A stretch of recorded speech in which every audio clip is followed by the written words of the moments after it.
Là, c'est mieux là. Voilà. Bonjour à tous, bienvenue sur Factor. C'est Milou.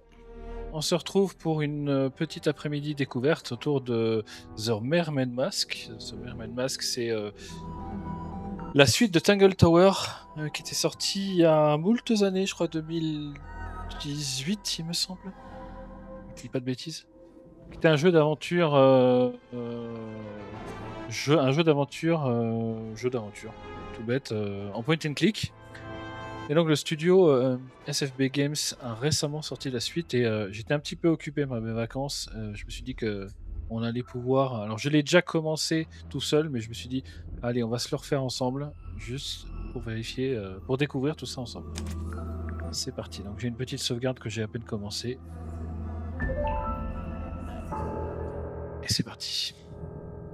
Eavesdrop what the stars are saying, earthly tether, slowly fraying, floating helpless from the worst of jealous hunger, selfish thirst.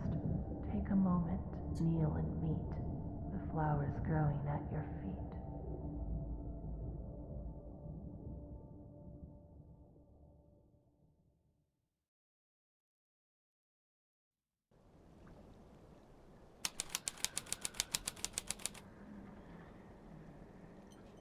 Et le voilà dans l'auberge Stone Top et le jeu commence comme ça.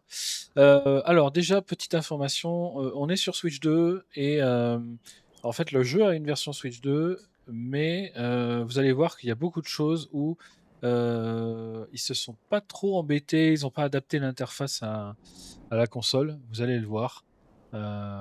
C'est assez étonnant. Et du coup, c'est dommage parce qu'on parfois on fait des allers-retours un peu bêtes entre les menus, mais je vais vous montrer ça. Là, dans l'auberge et on peut aller Some book Sally's been reading. zoomer sur un peu tout. She insisted that we bring it with us, although I'm not sure why. Donc là, il nous dit qu'il y a un livre et qu'on peut avoir plus d'infos en allant dans ce menu-là. Et là, on est devant le livre qu'on peut machiner dans tous les sens. On peut aussi le lire. Ah, une aventure fantastique nautique. On peut ouvrir le livre. X of the Hulsman. J.D. Weirman.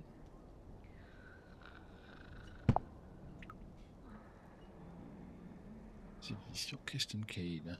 J.D. Lombric. Malédiction des abysses. Et tous les noms sont traduits en français. Ce brave vous attend dans les profondeurs, osez-vous lui faire face, il abandonne ses cauchemars quand il ferme les yeux. Il ne peut lui échapper, mais à quoi ou à qui Marcus Mordum, célèbre timonier, s'est donné une mission pour le moins singulière, découvrir ce qui se cache réellement sous la mer agitée. Originaire d'un petit village de pêcheurs appelé Fosse-sur-Mer, J.D. Lombric s'est installé dans une grande ville pour écrire son premier roman. Et quel roman! Il lui garantit déjà une place dans les annales de l'histoire, tant la maîtrise de la prose transparaît dans chacune de ses phrases magnifiquement composées. Je n'ai qu'une question, comment pourra-t-il se surpasser? Signé Christine Cale. Voilà, A.T.W. Ibis, qui m'a appris que c'était que d'aimer l'art d'écrire. Chapitre 1, perdu en mer. Serrant un peu plus fort le gouvernail de ses mains, Marcus Mordum parcourait du regard un horizon particulièrement morne. Ce matin-là, l'air glacé de la mer du Sud, qui fouettait son visage buriné, charriait autre chose que les embruns salés. Ce matin-là, le hurlement autrement familier du vent était accompagné d'une autre voix, une voix bien plus puissante, s'exprimant dans une langue inconnue de Mordum pour le moment. Voilà. Donc là, console oblige, on s'attend à pouvoir appuyer sur B pour sortir de menu, mais non, on peut pas. On est obligé de repasser par cette petite croix sur le côté gauche, un peu comme on le ferait sur un PC en naviguant sa souris. Donc c'est un peu dommage, je trouve. X of the Helmsman by J. Read through it. I wonder what's so interesting about it. Mais voilà, on va être obligé de faire des allers-retours, aller cliquer à gauche souvent pour venir des menus. Sachant que voilà, on a quelques options diverses et variées. On peut mettre la langue du texte en anglais. On a on peut nous suggérer des indices quand on est perdu, ce qui est pas trop mal. Et puis après, on a plusieurs systèmes. On peut aussi y jouer en mode souris. Et c'est vrai que j'aurais pu y jouer en mode souris pour pousser le vice à fond. Je peux essayer d'aller chercher ma manette pour y jouer en mode souris. C'est vrai que c'est le genre de choses qu'on peut faire. Est-ce que ça marche en mode souris? Souris, interagir. Oui, mais peut-être pas. Alors c'est peut-être l'autre. C'est peut-être le Joy-Con droit. Pour le coup, on va essayer d'attraper le Joy-Con droit. Hop.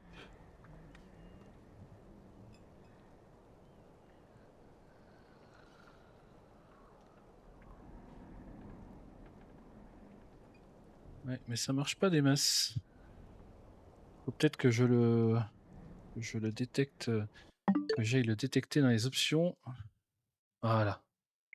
Hop, et là, si je fais ça, est-ce que ça marche? Ah non, il veut pas. Tiens donc, c'est étonnant. Tactile, mouvement. Non, c'est très étrange. Voyons voir, manette.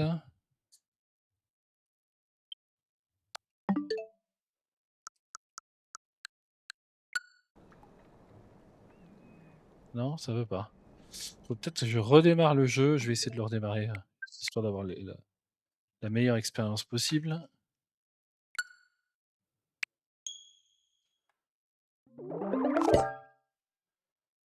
Alors, est-ce que ça marche mieux là?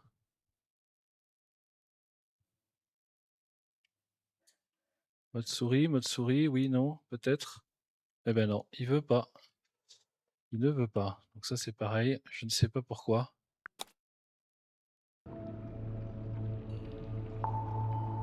Je ne sais pas pourquoi, c'est le mystère.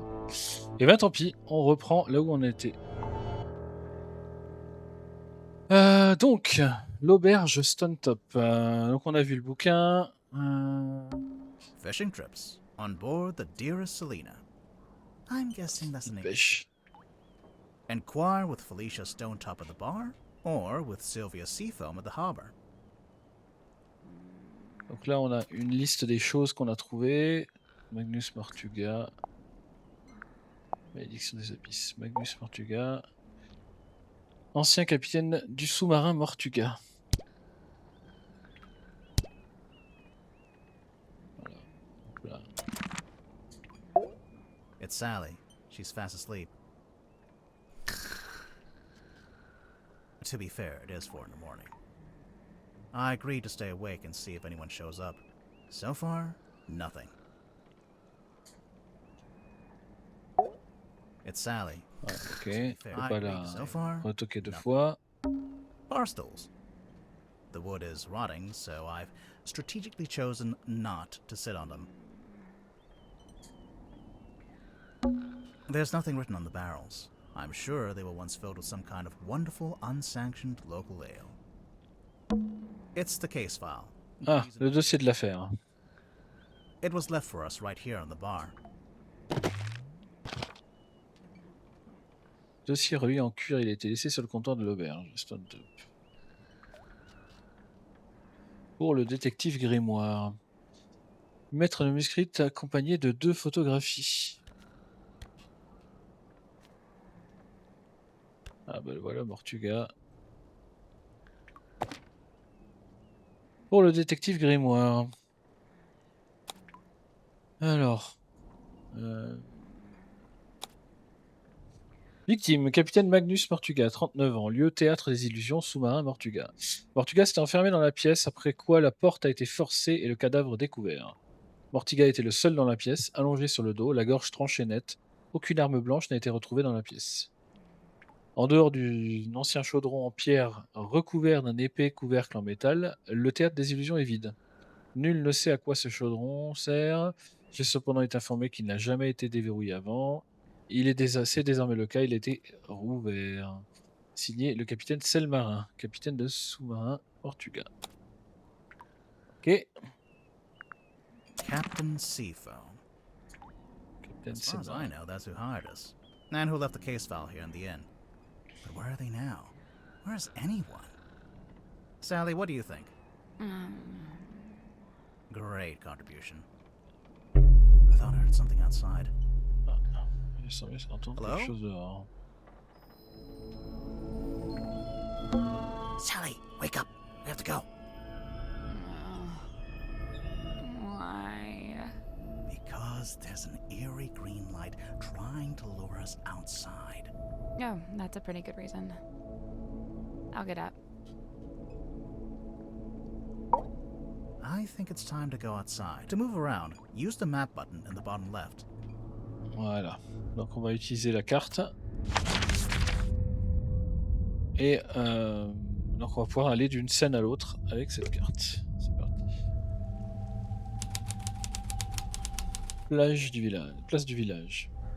Il y a une lumière étonnante au fond. A large stone statue on top of a fountain. It looks like a fisherman wrestling with some kind of dragon. It says right here, the silkworm serpent. It can't be a serpent. It has legs. Right? It's the stone top emblem, I guess. Looks like a snowman. It's not... Why would it be a snowman? Alright then, what is it? I think it's 3 stones stacked on top of Oh, each that other. actually does make more sense. Are you awake? I thought I was, but maybe not. Maybe this is my dream. It's not a dream. That's exactly what Dream Grimoire would say. Alors, qu'est-ce qu'on a There's ici? something in the water. What is it? I don't know. But whatever it is the source of the green light. Là, est-ce qu'on peut aller direct voir? Oui, on peut aller voir.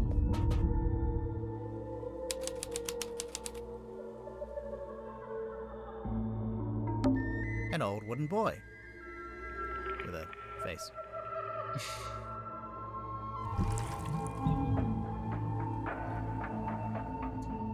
Oui, avec une tête. Ses yeux briment d'une faible lueur verte.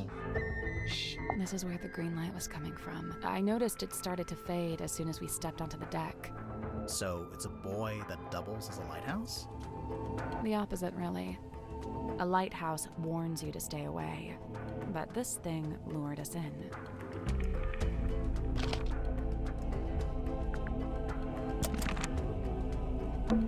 It's dawn. Looks like the sun is I trying. needn't have bothered. We're not going to be around to see it. Oh no! How come? Because we're going inside the submarine. Oh yeah. Looks like it initially said sea foam, but that got crossed out and now it says Mortuga. Intéressant. I'm getting mutiny vibes from this. I don't know about you. It's the wrong way around. What? Take another look at the case file. Bah oui, c'est pas une mutinerie, au contraire, c'est le... There's nobody here. The door's open, though. Somebody must have opened it after the submarine surfaced. Does that constitute an invitation? Allez hop, on y va.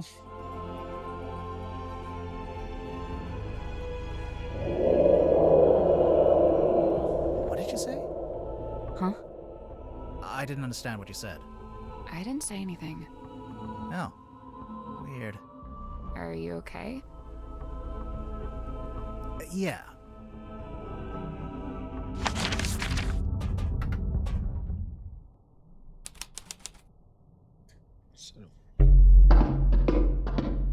What's at the bottom of the ladder? I can't see. It's pitch black. Should we go back up? Wait, I think there's a lever.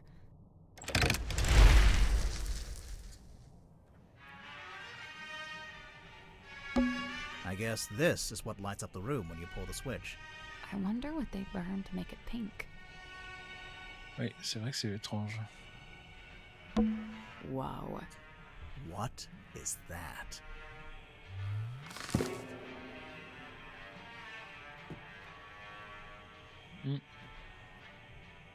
Ça vient de Stone Top ou ça vient de la Stone Top? Ah, la plaque en laiton comporte un seul mot L. Fait inhabituel, elle a été posée directement sur la toile. Ouais, c'est bizarre. The candles are actually lit. Some of them, anyway. I'm guessing this place hasn't booked its quarterly fire safety inspection. C'est vrai que mettre des bougies en route dans un sous-marin, bon. I cleaned the couch. What? If we end up having to stay the night. Sally, we are not staying overnight on the murder submarine. But I brought my toothbrush. I think this door leads into the control room. I want to go into the control room. Well, C'est fermé. you can't. It's locked. It's taped up on the other side of the door. You don't need to come in here. Pas besoin The d'entrer crime ici. scene is one floor down at the very back of the submarine, Captain Seafoam. Thanks for the directions, I guess. Do you get the sense that the captain is hiding from us? Why would they do that?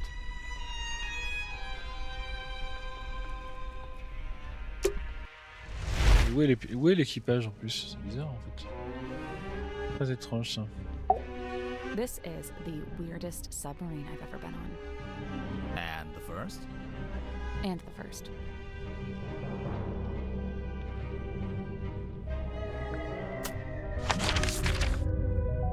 Alors donc là on peut pas y aller. Well, let's Ici. head to the crime scene first. Ok.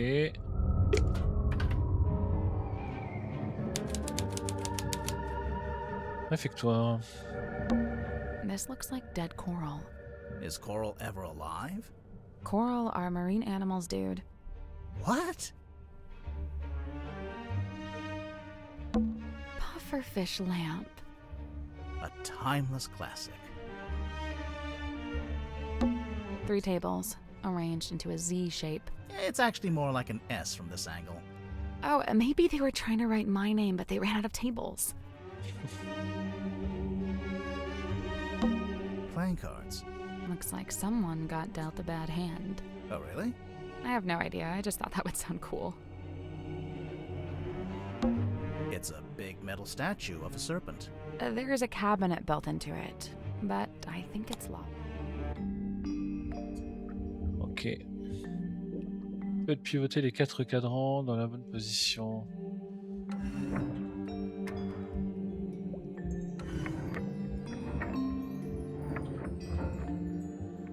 Trois, 9, 7, 4. 3, 9, 7, 4.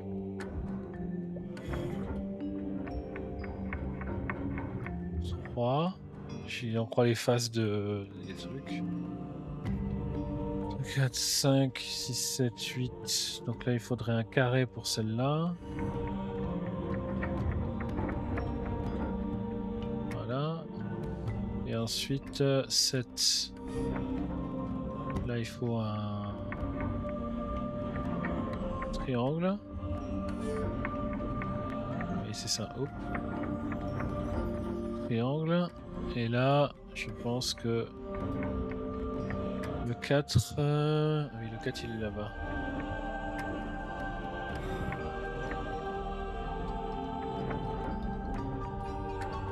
Alors, 3, 7 et le 4... Comment je le contrôle, le 4? Et tac. Nope. 4 dials, with a window in the center of each one. Turning each dial rotates the shapes that appear in the surrounding windows. What do those numbers mean, though? Alors, je suis bien à 9 là. 2, 3, 4, 5, 6, 7, 8, 9. 1, 2, 3. Là, j'ai 7. Ah non, il me faut 4 là. Là, j'ai 3. Hop. Ah oui, je peux pas. Il faut 4. Donc ça doit pas être ça. Donc là, c'est sûr, c'est 4. Ici, 9.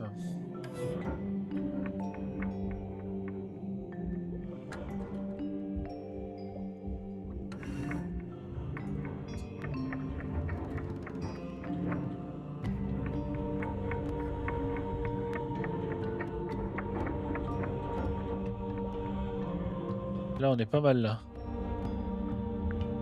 Got it. Yes. Nice work. The little Alors. cabinet opened. Anything in there?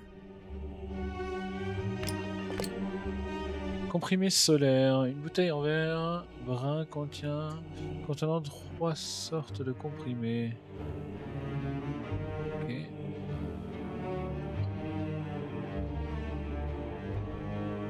Je peux l'ouvrir? Oui, je peux l'ouvrir. Bon, ok.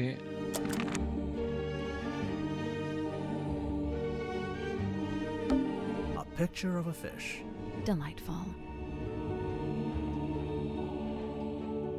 Eh ben, on va aller ailleurs. Alors. Let's head to the crime scene. Ah, ok, d'accord. On nous oblige à aller là. Très bien.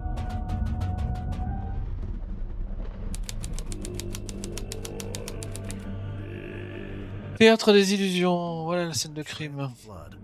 Looks like it came from the wound in Mortuga's neck. It runs straight down the room towards the back of the submarine. No, it doesn't. No, it pulls out first, then changes its mind. Ouais. Comme si quelque chose l'avait traîné vers là.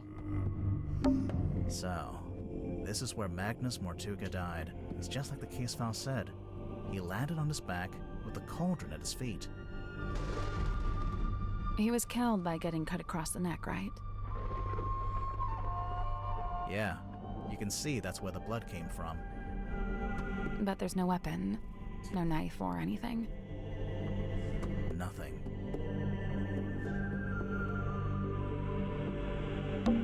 There's a little broken bottle on the floor. I'm guessing Mortuga dropped this when he died.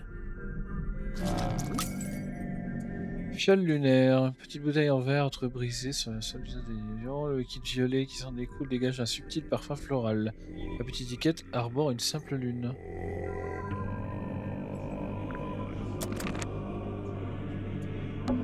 The stool's been knocked over. Doesn't it look familiar to you? Sally, it's a standard wooden stool. I don't... Oui, j'en ai vu à l'auberge Stone Top. It looks Il me semble. exactly like the bar Ouais. stools in the Stone Top Inn. Donc il a chouré les tabourets du Stone Top. Someone's taped a drawing to the wall. Although it's upside down. For some... I think it's supposed to be a poster.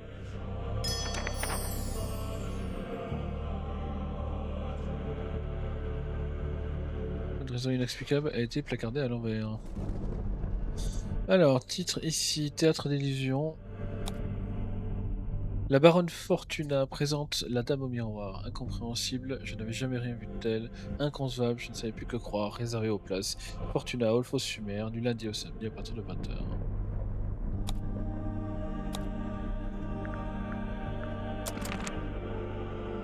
Ok. Tiens, il y a un truc là. There's a cloth hanging up on the wall. Morceau de tissu. Morceau de tissu. Morceau de tissu. Stargazing Girl. La contemplatrice des étoiles. Ok. Someone's hung up a banner with the words Illusion Theater painted on. What's the illusion, I wonder? You know, I think this room's had some kind of rebranding. Rebranding from what? What was it? Possibly nothing. A small room like this wouldn't normally have a name at all. It's a little window and looks out into the endless, dark void of the ocean. Why did you phrase it like that? I don't know. There's a wooden panel on the wall here. Can you see anything through that little hole? No, it's too dark. This is the cauldron?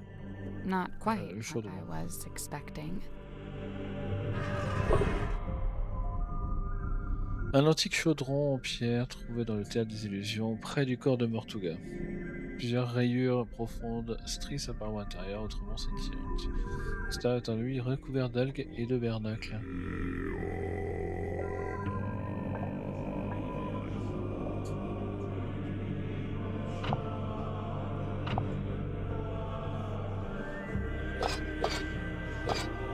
Ok. The case file said it had never been unlocked before. This place gives me the creeps. That cauldron especially. I keep staring into it like I'm going to see something, but it really does seem to be empty. To quote from the case file, Mortuga had locked himself in the room. It was later forced open, and the body was discovered. So Mortuga was alone in a locked room. A very small locked room. There really isn't anywhere for a murderer to hide. I'm not so sure. I think there is a hiding place. Ah oui. Alors, donc... Mortuga... Il y a quoi à remplacer, à ouvert, à tuer.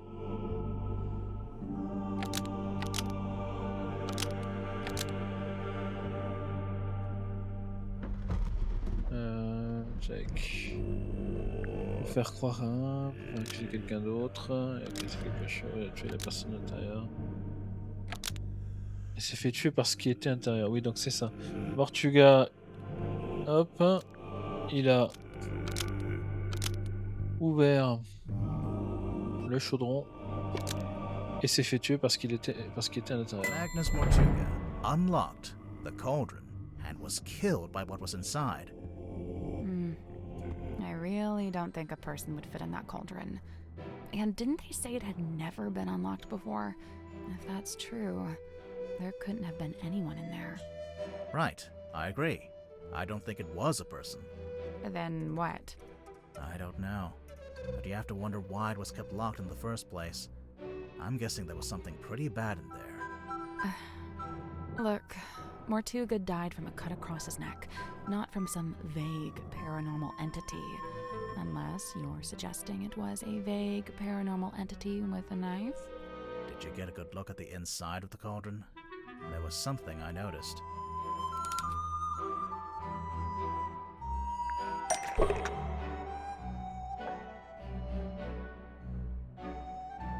Les éraflures. Scratch marks.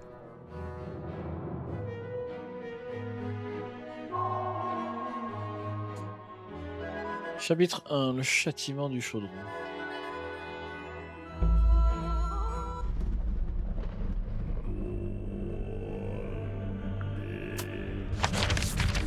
Alors, maintenant on peut continuer à visiter le machin.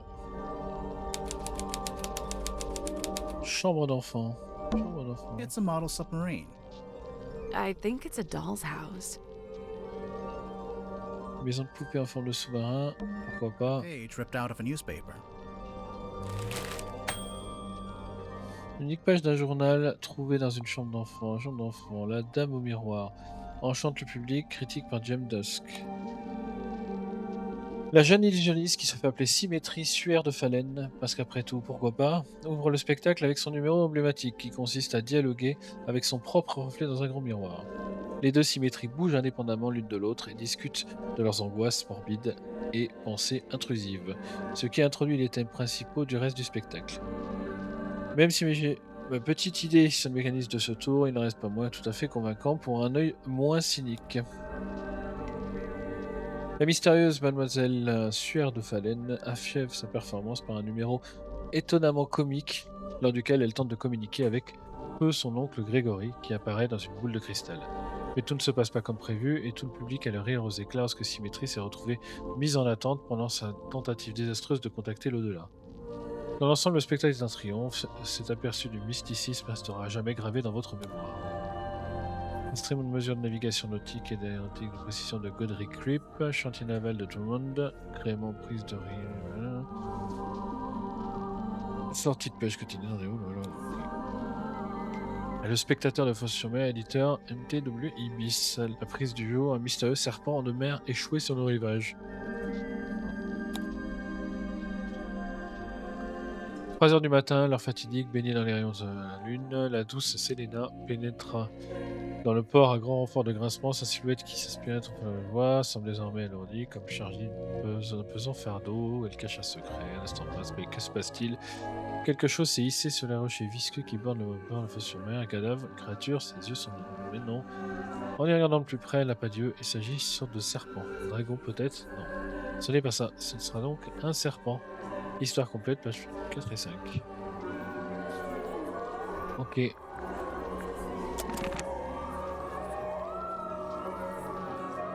y a une canne qui lévite. Standing up by itself. I think it's part of an illusion. What illusion? Invisible man, maybe? I don't see it.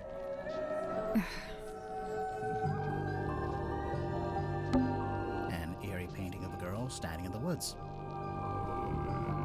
It is just a painting, right? Sure. Maybe. No. Maybe. Fish hanging from the ceiling. It's like we're underwater. We are underwater. Oh, yeah. Anyone important in those photos? I don't think so. Good. It's a wooden chest. What's all this stuff on the top? Alors, mettez les 6 cartes et les 3 lentilles dans la bonne position. Les 6 cartes et les 3 lentilles. Est-ce que c'est comme ça qu'on fait? Est-ce qu'on met les têtes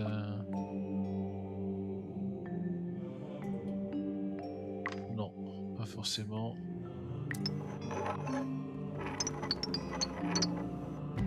Il n'y en a pas 3, il y en a 4 des lentilles.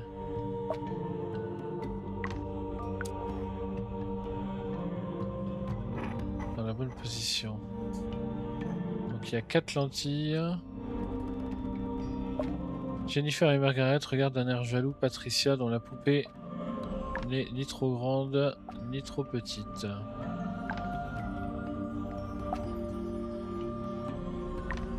Ni trop grande ni trop petite.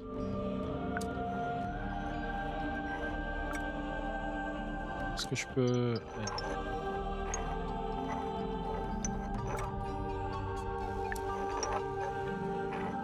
Oh, là, elle est trop grande.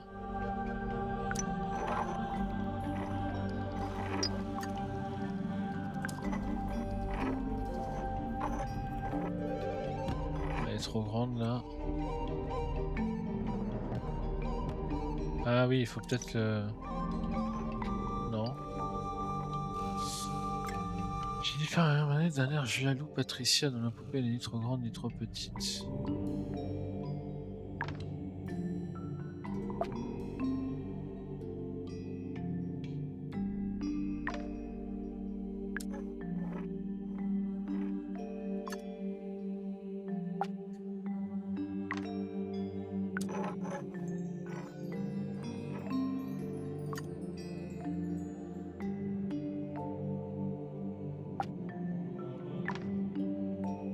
Je vois pas la diff entre les deux images.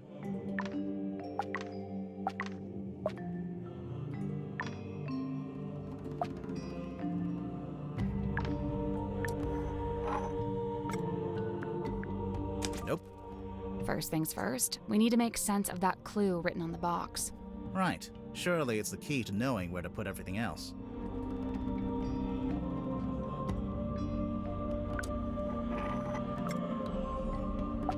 Elles regardent d'un air jaloux, mais comment elles peuvent regarder d'un air jaloux?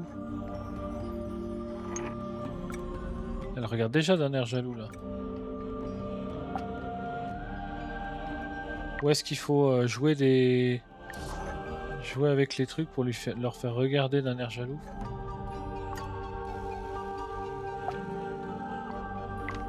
Est-ce que c'est ça?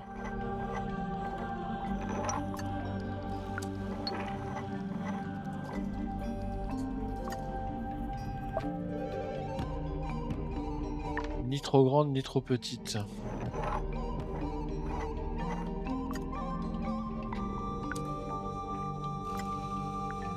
That's not it. So, the 6 cards can be put in pairs to make 3 images of the same girl.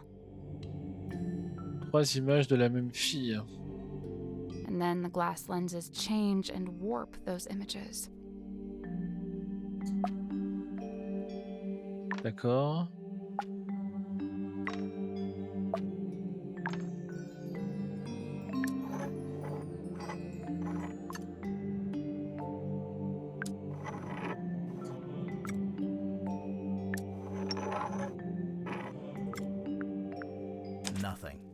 Two of the lenses use magnification to make things larger or smaller.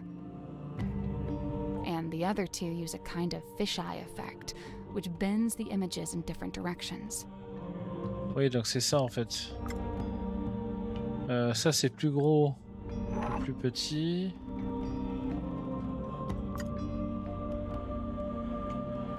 Où est-ce qu'elle est l'autre? Ah, elle va aller là.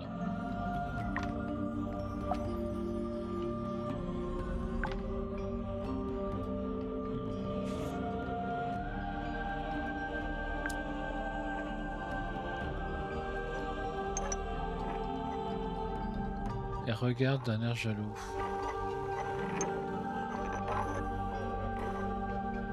Comme ça.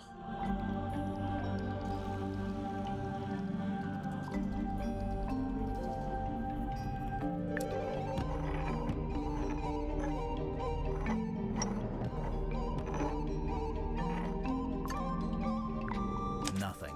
Two of the lenses use magnification to make things larger or smaller, and the other two use a kind of fisheye effect, which bends the images in different directions. Alors. Si je fais ça. Je fais ça. Ni trop grande, ni trop petite. Alors, on va essayer de faire ça. Ça va aller là-haut.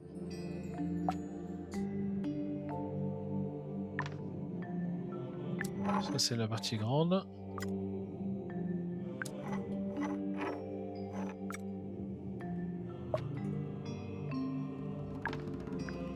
Nothing. Two, and the other two use a kind of fisheye effect.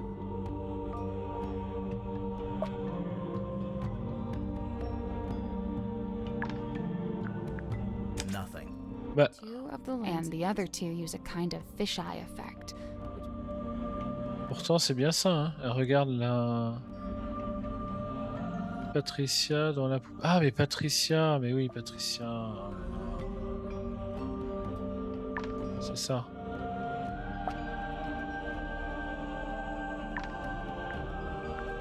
Nothing. Two of the and the other two use a kind of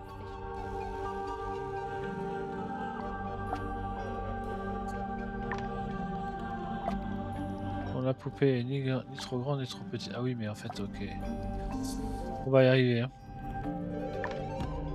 Alors que leurs poupées à eux, elles sont trop grandes ou trop petites. Oui, très bien.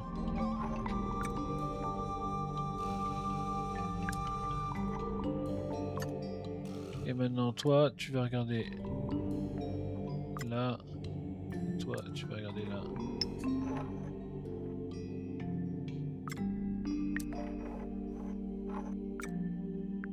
That's the one. Voilà. Good job. It opened. What's in there?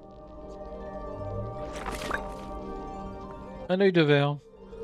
Pour le moins étrange, trouvé dans la chambre d'enfant, il s'en dégage une odeur de renfermé particulièrement désagréable. Ok, si on fait des items. Allez hop, suivant.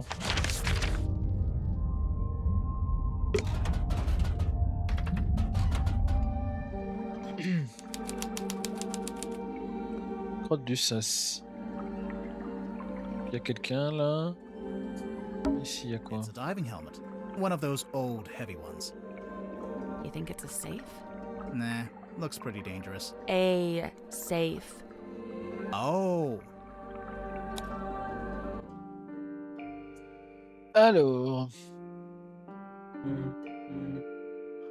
Appuyez sur les monettes pour les faire tourner. Ah oui, mais...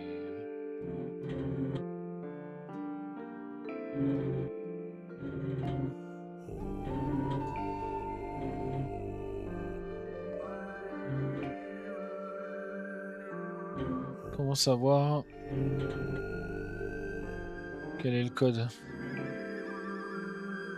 Est-ce que c'est ça? Les flèches.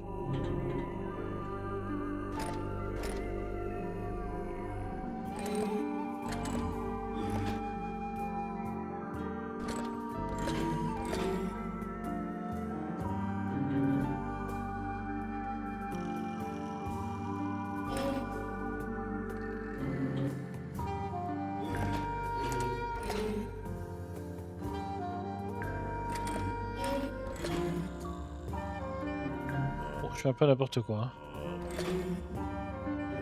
Je pense pas du tout que ce soit ça. Ouais, non, ça va aller là. Non, bon, ça sera pour plus tard. Gonna rest my brain. Il y a sûrement d'autres infos qui permettent de That's a big mirror. résoudre ce problème. It's the kind of mirror you'd walk through to get to Mirror World. You've been to Mirror World? What's it like? On reflection, it's not that great. Ugh. Old glass bottles. Looks like they've all been salvaged from the ocean. Hey, this one has a message inside. Alors, bouteille en verre, grossièrement scellée avec de la cire enfermant une feuille de papier enroulée. Le châtiment du chaudron. Tiens donc. Là, dans les entrailles du navire, son corps sans vie vit dans l'ombre d'un antique chaudron en pierre. Le lourd couvercle enfin n'a jamais été déverrouillé, ce chaudron n'a jamais été ouvert. Malgré toute la force dont il fait preuve, s'est finalement révélé impuissant face à l'attrait de l'inconnu. Ce matin, le couvercle a été déverrouillé, ce matin, le chaudron est grand ouvert. Ok.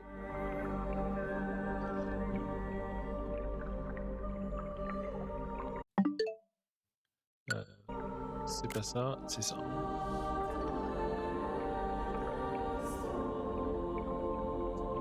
De toute façon, c'est le corps d'un homme face au chaudron.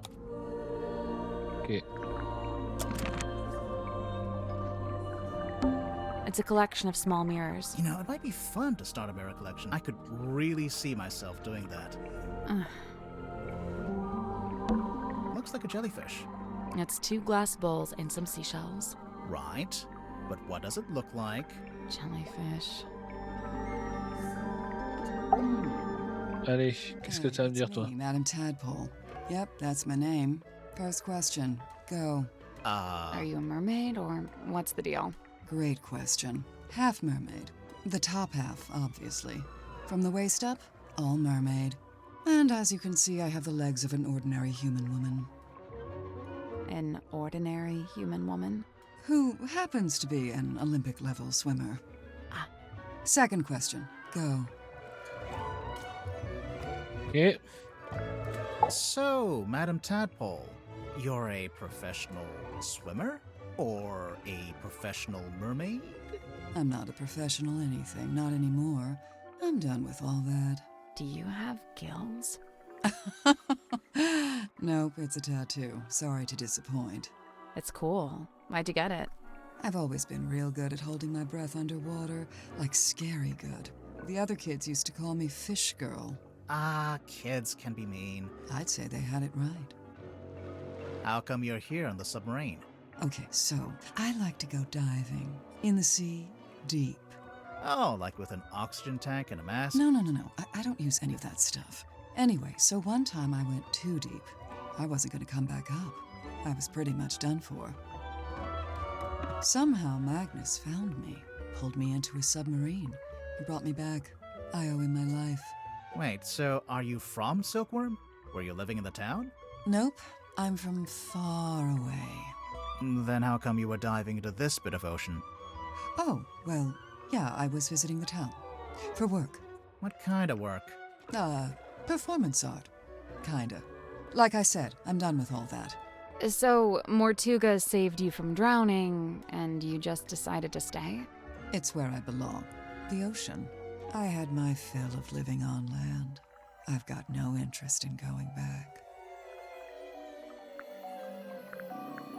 Looks like you've made yourself pretty comfortable down here. Magnus offered me one of the bunk rooms, but I turned him down.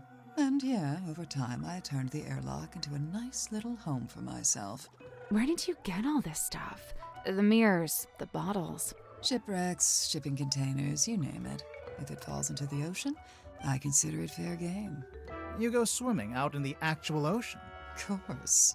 Isn't it cold? And what about the water pressure? What about him? That's for other people to worry about. So, how do you get out into the sea? Or do you just go from up on deck? See that hole in the middle of the room? Leads down into a big old water tank with a door that leads outside. I go out into the ocean every single day. Jeez, I'm impressed. Like I said, this is where I belong. How long have you been living here? I stopped worrying about times and dates. It doesn't mean much down here. But I know I arrived after Sim and before Dirk. Do you get on with the other suspects? Oh, sure. It's a nice group. I was closest with Magnus, though. He was one of a kind. I remember the sub did a weird kind of tilt. Don't know what it was, but anyway, it woke me up. So yeah, I'm trying to go back to sleep, but I can't because now there's all these footsteps outside my room. I get up and check outside. Nothing. So I check the bilge. Was anyone in there? No, but something's dripping into the water. I get a closer look and it's blood coming through the drain that connects to the room above. So I head up there to check. The door's locked. I open it up. You unlocked it? How? By turning the wheel. So okay, I guess it's not really locked. More like shut. Could anyone turn that wheel? Probably not. It takes some upper body strength. I go inside, and that's when I find him. Dead. Killed, looks like. I get angry. I'm out for revenge. I gotta find the guy who did it. So I run to the mess hall. Nobody. Climb up to the parlor. Nobody. Then I notice the hatch up to the foredeck was left open. Someone's making an escape, I think. Cowardly. I go up on deck. Nobody. I look across to the aft deck. Let me guess. Nobody. Nah, there was a demon. Yep. Glowing eyes, single horn coming out of the head, like an antler, kind of. Was it a person? I don't know, maybe. It was dark. I could only really make out the eyes, and it wasn't looking at me. It was looking out to the side, at the ocean, I guess. Then it starts talking. What did it say? No idea. Alien language.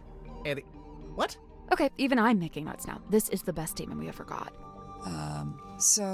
Oh yeah, there was this big green light. Not sure where it was coming from, though. It can't be anything good, I figure. Better put a stop to it. So I took one of the oars off the old rowing boat and threw it. Hard. Direct hit.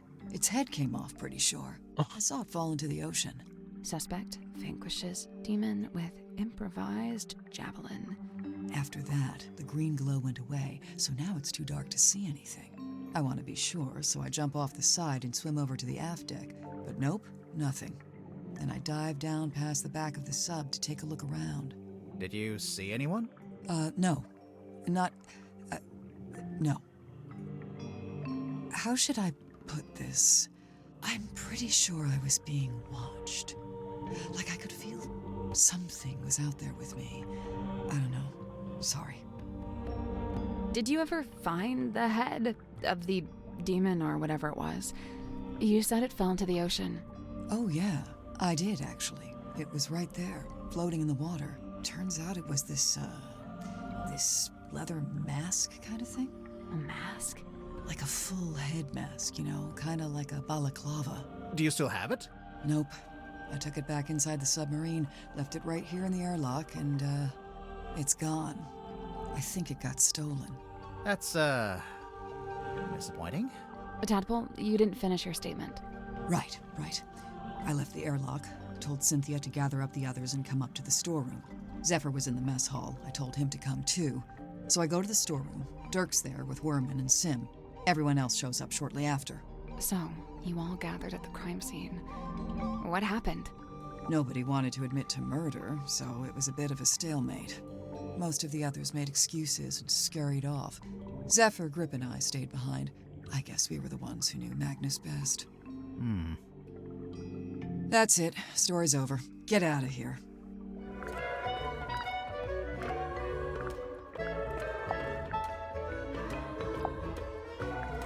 Bon, ben voilà.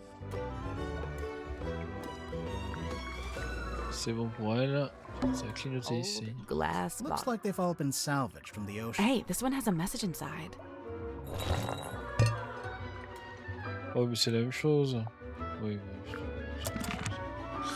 Ok, alors, suivant.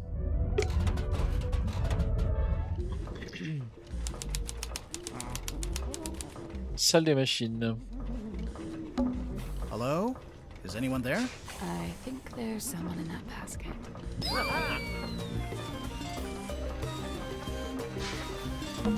Is that the balloon part of a hot air balloon? I think so. And it's branded with a logo. Mr. Grip's Emporium.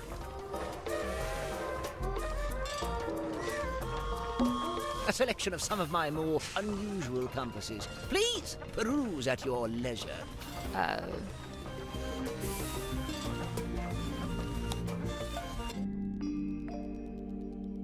Mettez la bonne boussole dans chacun des 4 emplacements. Ok, cette boussole va indiquer une direction loin des autres. J'imagine que ça va être celle-là.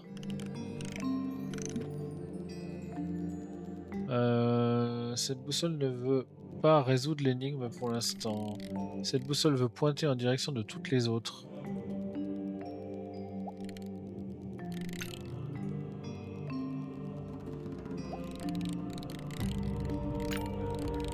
Non. Ah oui, non, c'est bien celle-là. C'est bien celle-là, là. Cette boussole est en fait une montre.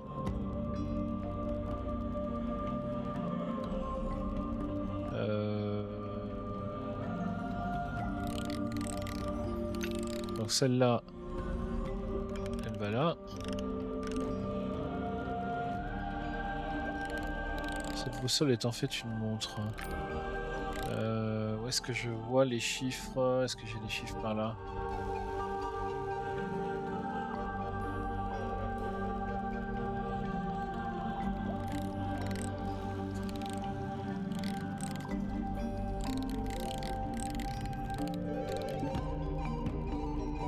C'est quoi cette boussole? Ne veut pas résoudre l'énigme pour l'instant.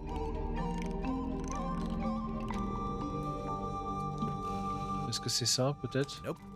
So there's 4 slots, and each one needs a. The labels Oui. are all describing a particular compass, I guess. On va essayer de voir celle-ci. I guess that's wrong. I think we'd get more information about how each compass worked if we. And pay attention to the needles while you're doing it. Les needles. Ouais.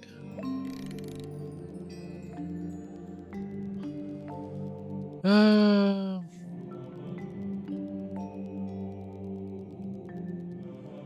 va essayer ça.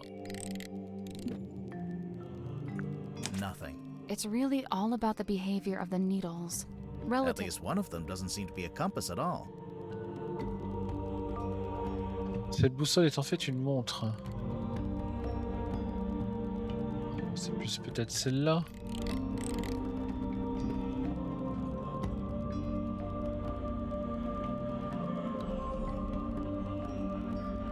Bien que je les vois pas bouger comme des montres. Ah, celle-là. Celle-là, elle vise. Cette boussole veut pointer en direction de toutes les autres.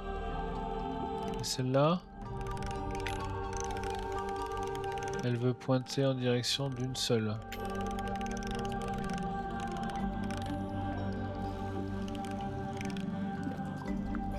Nothing.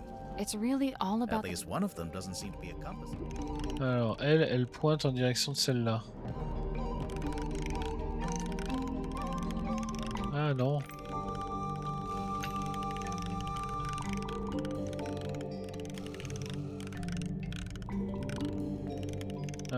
Cette boussole ne veut pas résoudre l'énigme pour l'instant. Donc celle-là, elle pointe vers rien en fait. Si? Elle pointe vers quoi elle? Vers rien. Hein. Si, elle pointe vers celle-là.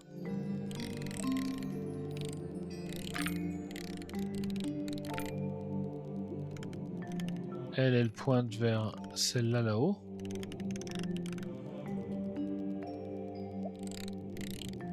Oui, donc elle, c'est une montre parce que l'aiguille bouge pas. Donc ça, c'est sûr. Cette boussole vous pointez en direction de toutes les autres.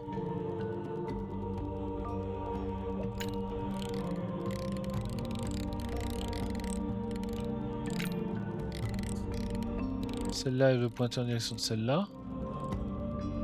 Celle-là, elle veut aller. Donc celle-là, c'est celle-là. Essayons ça. Nothing. It's really At all. least one of them doesn't seem to be a Ça doit être une de ces trois-là. nothing. It's really all At about... least one of them doesn't seem to be a compass.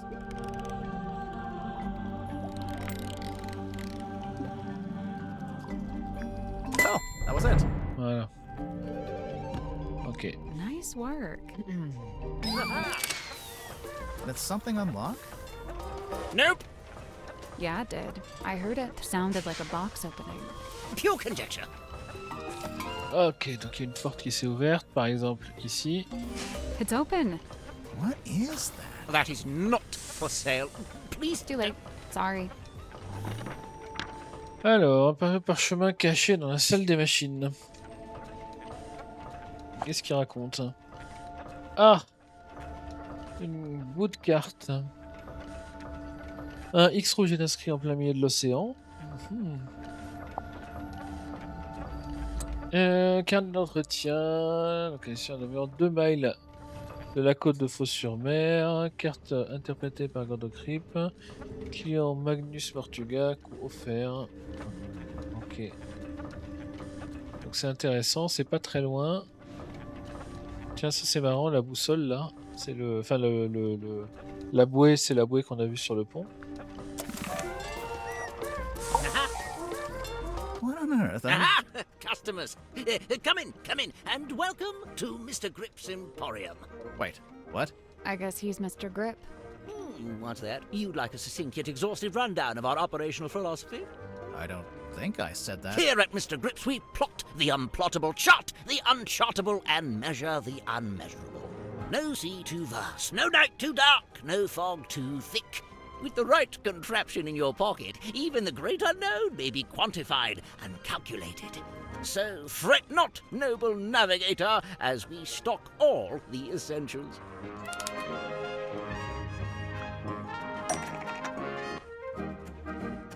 D'accord, mais moi j'ai aucun pognon. Donc une longue vue, une carte. Est-ce que c'est la même carte que. Est-ce que c'est l'autre bout de la carte? You can't afford this I item. don't want it. I'm afraid you don't have enough money. I know! I'm not trying to buy anything! Apologies, you can't afford that one. Ugh. Mr. Grip, we're not customers. We're detectives. We need to talk to you. Eh ben oui, évidemment. Why didn't you say so? Now, what is it you wanted to know? Can I get your full name? Godric Grip of Mr. Grip's Emporium. And that's this little shop you run down here in the engine room, for some reason.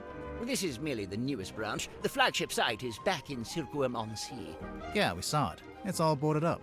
Yes, well, I can't make a living selling compasses to the ghosts in a ghost town, can I? So that's what you do? Sell compasses?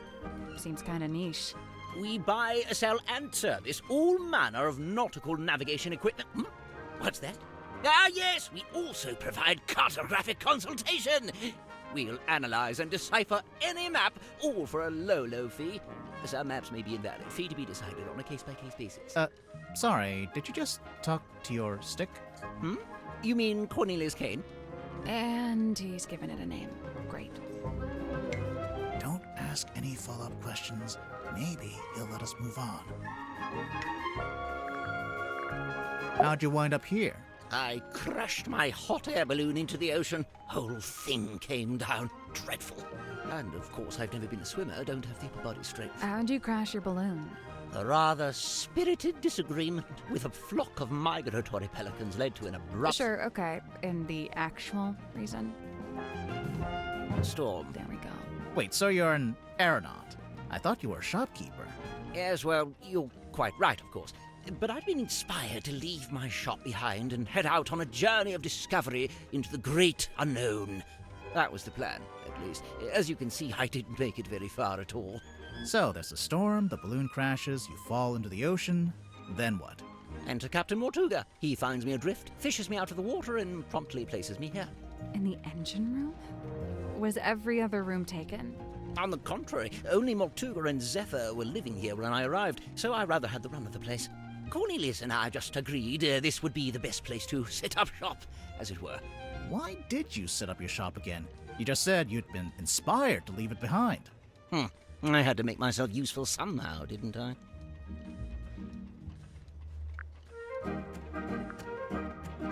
Let's see. I'd taken Cornelius up to the mess hall. Poor fellow needed a little repair work, you see. Were you alone up there? Aside from Cornelius, I mean. No, Werman was there, working away on his typewriter. Then, all of a sudden, somebody new came down the ladder. A woman by the name of Mariana Moon. Werman and I conversed with her for a few minutes before Mortuga himself entered the room. He passed through towards the child's room and the storeroom, but before he left, he asked us to provide Mariana with a tour of the submarine. Werman feigned a sudden fatigue and slithered off back to his room, leaving me as the solitary tour guide.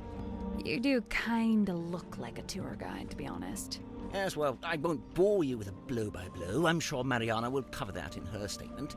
Suffice it to say, we ended up in the bilge at the very back of the submarine.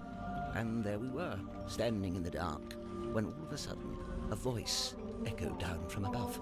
Mortuga's voice? No, a young woman's, possibly two different women.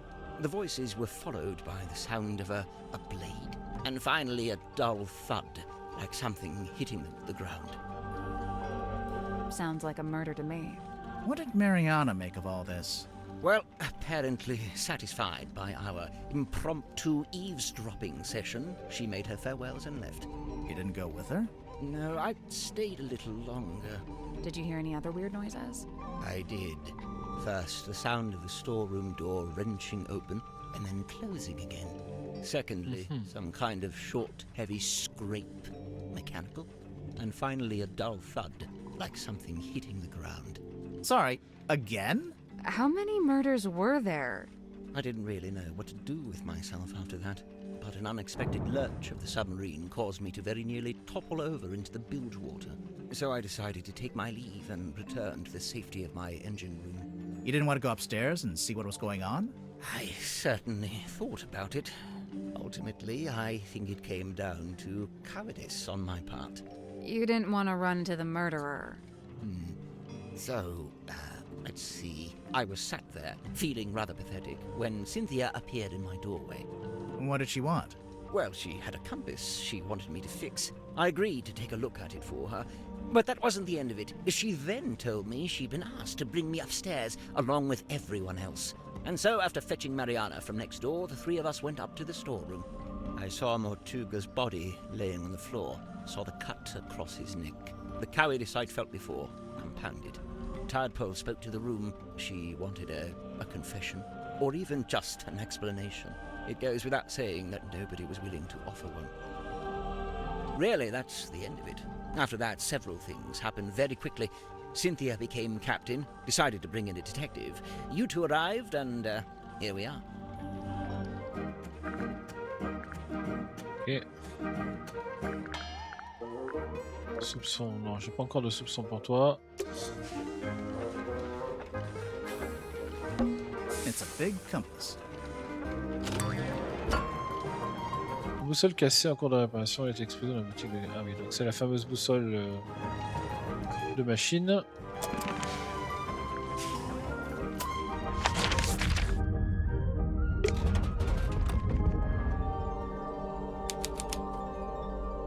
La cale. Is that soil? I thought it was coal. You know, for the furnace. A pinboard? I assume it belongs to that woman over there. Right. We'd better talk to her first. Ah, weary travelers. Take a seat by the fire, shake out your boots. We're not weary travelers. Then why do you both look so haggard and trail-worn? Ouch. There goes my self-esteem for the rest of the day. We're detectives. I'm Grimoire, and this is Sally. We're here investigating the murder of Magnus Mortuga, your previous captain. My captain? Never. My captain is the moonlight as it shimmers across the lake. My captain is the wind as it whispers through the valley. Who is this woman? No idea. I kind of like her, though. My name is Moon. Mariana Moon. Aha. And what do you do? I do not do. I simply am. So, what, you're just some random traveler? A traveler, yes. But random, Never. I'm here because I chose to be. I've been searching for the Mortuga submarine for some time, you know. How come? How come? This thing is the motherlode. The motherlode of what? Of whispered half-truth, of murky rumour, of stories unspoken. Oh, like urban myths and stuff? Right. Urban myths and stuff. So you're a historian. Historian, storyteller, rambler, ambler, fireside gambler. How long have you been here? Well, let's see. I arrived a few hours before the captain was murdered. Oh, dang. Really? Quite the story, isn't it? But you're just on the submarine because you find it interesting. Would that be such a crime? No. Murder's a crime, though, pretty sure. A Bon, merciless c'est quand même louche qu'elle soit là the un peu avant. wood of the old qu'il meure. silkworm harbour, the shadow of a vessel lurking low in the night black water. A mysterious stranger steps onto her foredeck. Cloaked in darkness, she slips inside the submarine. Who is she? What is her dark purpose? It's you. We get it. A mysterious stranger, I said. She descends into an ornate parlour, empty, save for a lone figure standing by the fire. So, not empty. He turns, his face still half hidden in flickering shadow. It is Captain Magnus Mortuga. What was he like? Nice guy. Stoic, but polite. Kind. He tells me to wait in the control room and then disappears off towards the back of the ship. After a little while, he comes back. But now, he's a slightly different man. What do you mean? The light is gone from his eyes. He seems sad, angry. He avoids my gaze as he crosses the room to take hold of the wheel. He tells me to head down the ladder towards the mess hall. Doing so, I encounter two gentlemen named Mr. Werman and Mr. Grip. Neither of them look like sailors, so I know they can't be crew.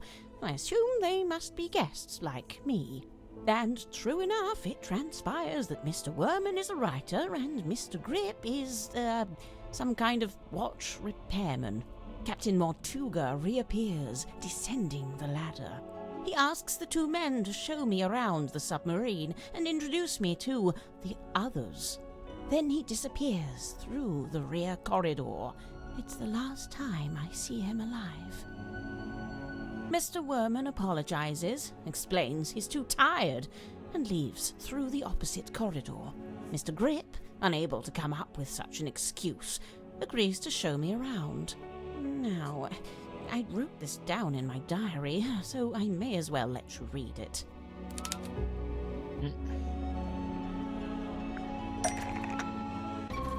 Imagine my excitement to finally get a good look around the Mortuga submarine.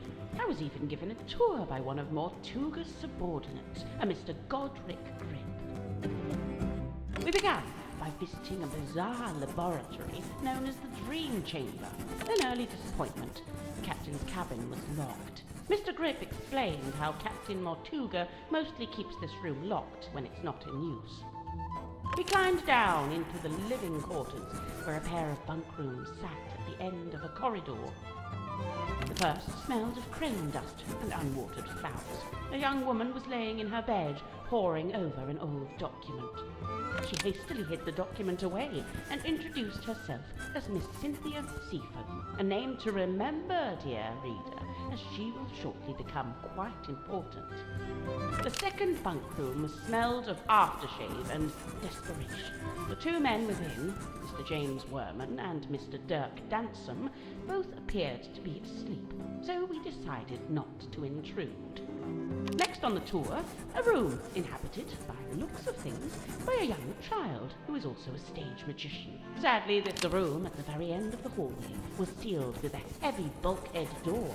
Mr. Grip dismissed it as a storeroom that only Captain Mortuga makes use of. Perhaps you'll agree with me, dear reader, when I suggest the peculiarity of a simple storeroom being sealed off with such a significant door. Mr. Grip took me down to the cargo hold. It smells of damp wood and tarred rope. Yes, I describe it in the present tense, for it is here I sit as I write this very diary. Next door, the engine room, burnished bronze and tea-stained parchment. I learned that it's something of a nest for Mr. Grip himself, and thus was currently unoccupied. Outside, I encountered a Dr. Zacharias Zephyr, the aforementioned keeper of the dream chamber. Surprised to see us, he nearly dropped the empty glass bottle he was carrying. Clearly wishing to remove himself from the situation, the good doctor muttered something inaudible and disappeared up the ladder. We continued on into the next room, which I was amused to discover was some kind of shimmering mermaid grotto. I smelled her before I saw her. The unmistakable mix of salt, seaweed, and span. Pardon. It can only be Madame Tadpole, a name which may be familiar to long-time readers of this diary. Tadpole and I caught up, while Mr. Grip skulked in the doorway, clearly hoping this would mark the end of the tour, but it did not, dear reader. It did not. Right, so, yes, I can see there's one more room to visit. Mr. Donc a Grip, priori, elle connaît Ondine, hein. just the bilge. A dark, dank and smelly place, ill-frequented by humankind. I tell him he couldn't have sold it to me better if he'd tried.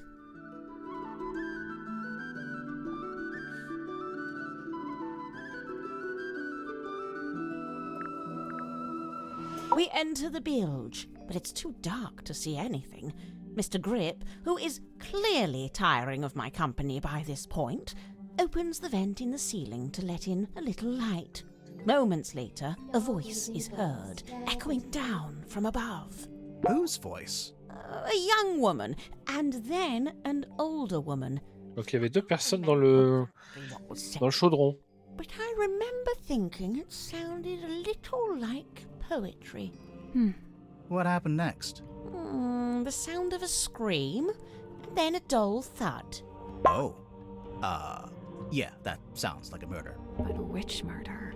Anyway, by this point I've used up all my patience, so I decide to take my leave. I thank Mr. Grip for the tour and return to my new lodgings in the cargo hold. I have to put up my tent twice, as on the first attempt a sudden movement of the submarine undoes my progress. After some time, Mr. Grip and the young Miss Seafoam appear in my doorway. It seems they've come to fetch me for some kind of official submarine business. We head back towards the mess hall, Mr. Grip and Miss Seafoam heading up the ladder before me. I spot Dr. Zephyr emerging from the airlock. He has a glass bottle in one hand and what looks like an old leather bag in the other. I update him with what little information I have and attempt to catch up with the others. Laying on the floor is the body of Captain Magnus Mortuga. Amongst the living, mutterings are breaking out. Murder and mutiny, cauldrons and curses. But with Zephyr finally in attendance, Tadpole calls for order, demanding justice for her slain captain. But nobody really seems to know what to say. The next morning, it's announced that Miss Seafoam has taken over as captain. And, well, here we are. Ok. Donc ça c'est son truc à elle. This is actually a pretty good place to hang on. Assuming you want your clothes to smell like the cargo hold of a submarine. I assumed it was tea, but It's unfiltered too, and there's hardcore.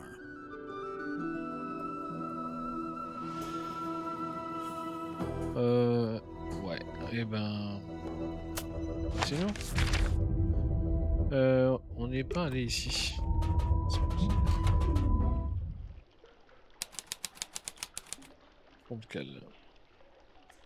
Ah oui. It's almost pitch black in here. I'm guessing you didn't bring a flashlight. Nope. Donc il va falloir se trouver une lampe.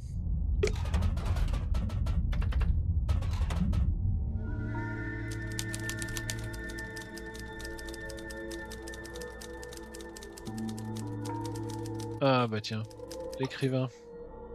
Sir, if you have a minute, I'm Detective Grimoire, and this is... Two detectives, one short, one tall. Tried and true. Hey, I'm really not that much shorter than But which of you is the funny one? I'd say it goes back and forth. You still haven't told us who you are. The name's Werman. J.D. Werman. He's an author. Author, journalist, let's see, what else? Famous, successful, some kind of genius, even. Oh, sure, that's why I got myself trapped in the murder submarine. I know who you are, Mr. Worman. I've read your book. Oh, joy, your fans. Of all the places. I never said I liked the book. Maybe I hated it. There's no way you hated it. The arcs are too tight. Each chapter leads to the next, beginning, middle, end, and bang, not a line wasted. Damn, he's right.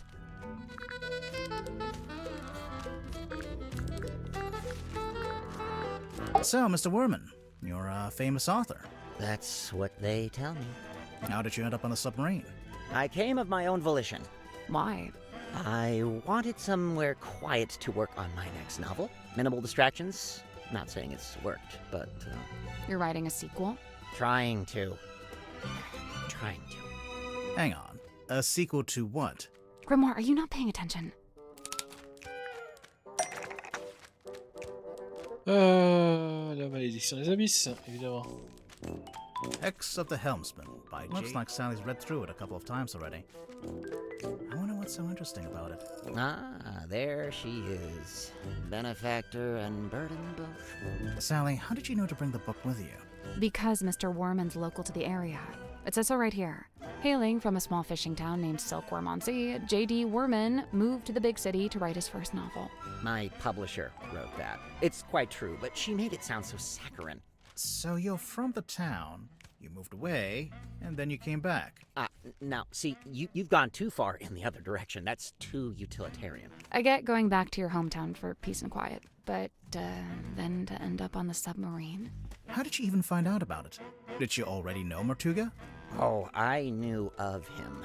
He's a figure of some infamy, submarine included. In fact, it was good to finally put a face to the name after all those years. So, how'd you like living on the Mortuga submarine? I will say, as a writer, it's a boon to be aboard this thing. The whole place is dripping with human narrative, stories practically leaking out of the walls. It's also a lot noisier than I thought it'd be. I couldn't have guessed Mortuga would basically be running a bed and breakfast down here. It was already busy when you arrived? Mm-hmm. Before the arrival of Mariana Moon, Dirk and I were the last two to join the gang. It's kind of surprising there was still a bunk room free at that point.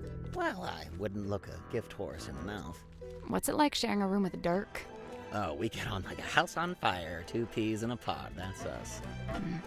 And what about everyone else? It's a fascinating little microcosm, utterly discordant and yet somehow harmonious. At least that's how it felt before the captain was murdered. Night rolls Dis-moi ce que around, tu and I faisais la can't nuit du sleep, meurtre. as usual. I say night. I'm referring to the indistinctive block of time we on the submarine have agreed to collectively refer to as night. Anyway, I'm wide awake, so I stay up to get some writing done. I don't want to deprive Dirk of his beauty sleep, so I took my typewriter out into the mess hall. Was anyone else in there? Godric came up a few minutes later, brought some kind of busy work with him. So there we were, whiling away until I look up and see this woman. Mariana Moon, apparently. Good name. Probably fake, but good. She got straight to work trying to extract my entire life story, but then Mortuga shows up and we all go quiet. The guy looked miserable, and he passed straight through the room like a ghost. But before he leaves, he asks us to show Mariana around the submarine. I really didn't have the energy, so I made an excuse and left. I slept for barely an hour before a big jerk wakes me up. I'm not talking about Dirk. I mean, the submarine, it moved, tilted. Anyway, I tried to get back to sleep, but no. Now there's a scream. Dirk and I follow the sound all the way down the corridor. Symmetry's frozen in place in the doorway at the end.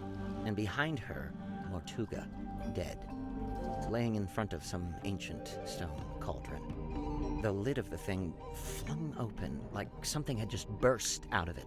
The whole scene was otherworldly, like a painting. Then Madame Tadpole arrived, with just about everyone else trailing behind her. Tadpole brought everyone with her. So, she already knew about the murder. From what I gather, she discovered the body and then left to go get everybody else. And you know, I really didn't want to get in her way, so I returned to my room to await further instruction. Did you go back to sleep? No, I couldn't. I went back to work. Figured I'd be better off keeping busy, you know. Ok, donc toi pour l'instant ça va, t'as pas l'air non plus, ça a pas l'air scandaleux. Et toi alors, qu'est-ce que tu en Hey, penses? what's up? How's it going? It's going good, I think. Awesome. Yeah. I'm Dirk, by the way. Who are you guys? I'm Grimoire, and this is Sally. Oh, cool. Cool. So you're the detectives? Yeah, we're here to investigate the murder of Magnus Mortuga. Oh, yeah, it's a major bummer, honestly. He was a pretty stand-up guy. I mean, you know, sure, kind of an oddball, but like in a good way, you know? I mean, he was Dirk, you didn't tell us your surname. Oh, right. Sorry. Dirk Dansom, actor. So, yeah, anyway, hi, and what can I do for you folks? He's adorable. Can we keep him? No, you'd forget to feed him. I would, yeah. So, Dirk, you're an actor. What kind? Oh, well, so for ages, I just did commercials, and then about a year ago, I finally got cast in a movie. Nice. Anything I've seen? Well, it's called Hex of the Helmsman. I played the helmsman. Marcus Mordoom? Oh, you've seen it? No, but I read the book. Oh man, the book is gnarly. I mean, I'm not usually one for reading, but I actually finished it. Yeah, the whole thing. Congrats. The author's a stand-up dude, too. J.D. Worman. You know him? Well, yeah, he's sitting right over there. You should go talk to him. Super friendly, loves meeting new people. I bet. Was your movie a success, Dirk? Yeah, man, it's making megabucks. Are you going to make a sequel? Well, you know, they want to move on that ASAP, but, you know, we're not ready to start filming yet. And what? You're taking your vacation on a submarine while you wait? No, I'm just tagging along here with Worman. Yeah, he wanted to take a trip out here, and I figured, yeah, you know, the more the merrier. What do you make of the Mortuga submarine?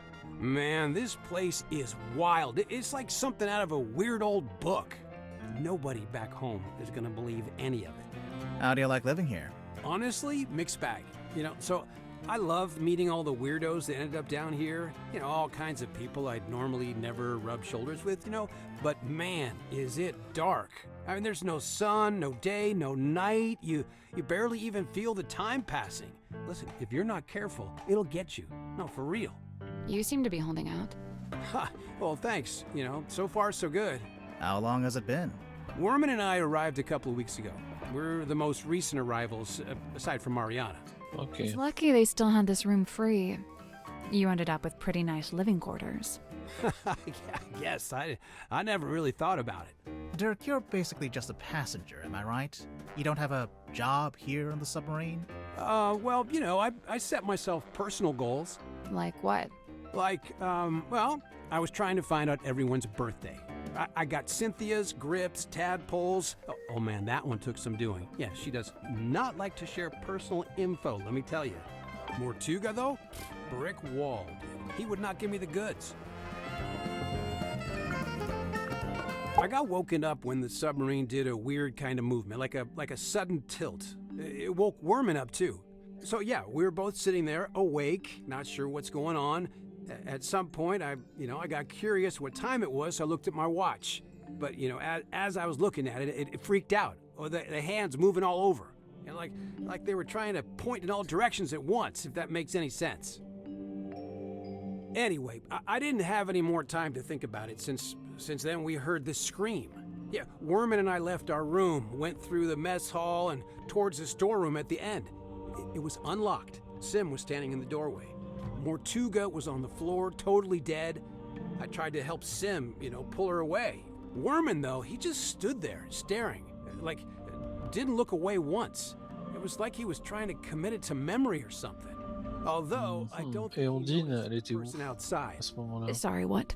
Outside the submarine. Yeah, I saw someone swim down past the window. I couldn't Ah. tell who it was, though. Bah, c'était Ondine. Okay. What did you do next? I wasn't sure what to do, to be honest. Luckily, Tadpole showed up a short while later, and she kind of took charge. Grip and Cynthia showed up next, then Mariana, then Zephyr. Tadpole wanted to know what had happened, but nobody had any answers for her. It was bad vibes all around.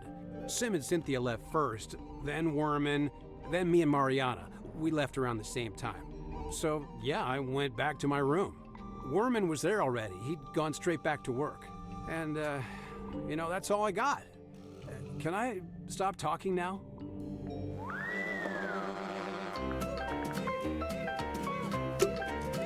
Bon. It's some kind of doll. Sally, no. It's a collectible action figure. Same thing.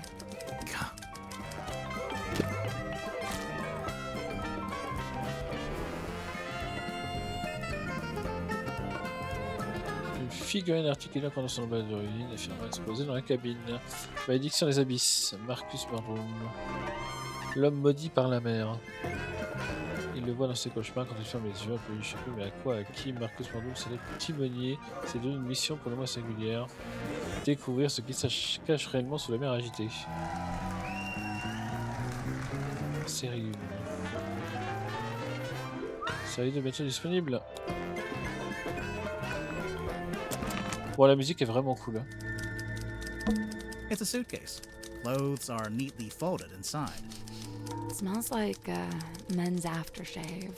I'm getting bergamot, cedarwood, and notes of citrus. You done sniffing the suitcase? There's a sink here with its own little mirror. Looks like someone's been using it to shave. It's a punching bag. Looks like it's been recently punched. What? One good thing about living in a submarine. Every window has an ocean view. Ici, il n'y a rien d'autre en particulier. Non, ça n'a pas l'air. Allez, on va bouger. Ah, il y avait les costumes là-bas. It's locked. C'est fermé. Locked. C'est fermé.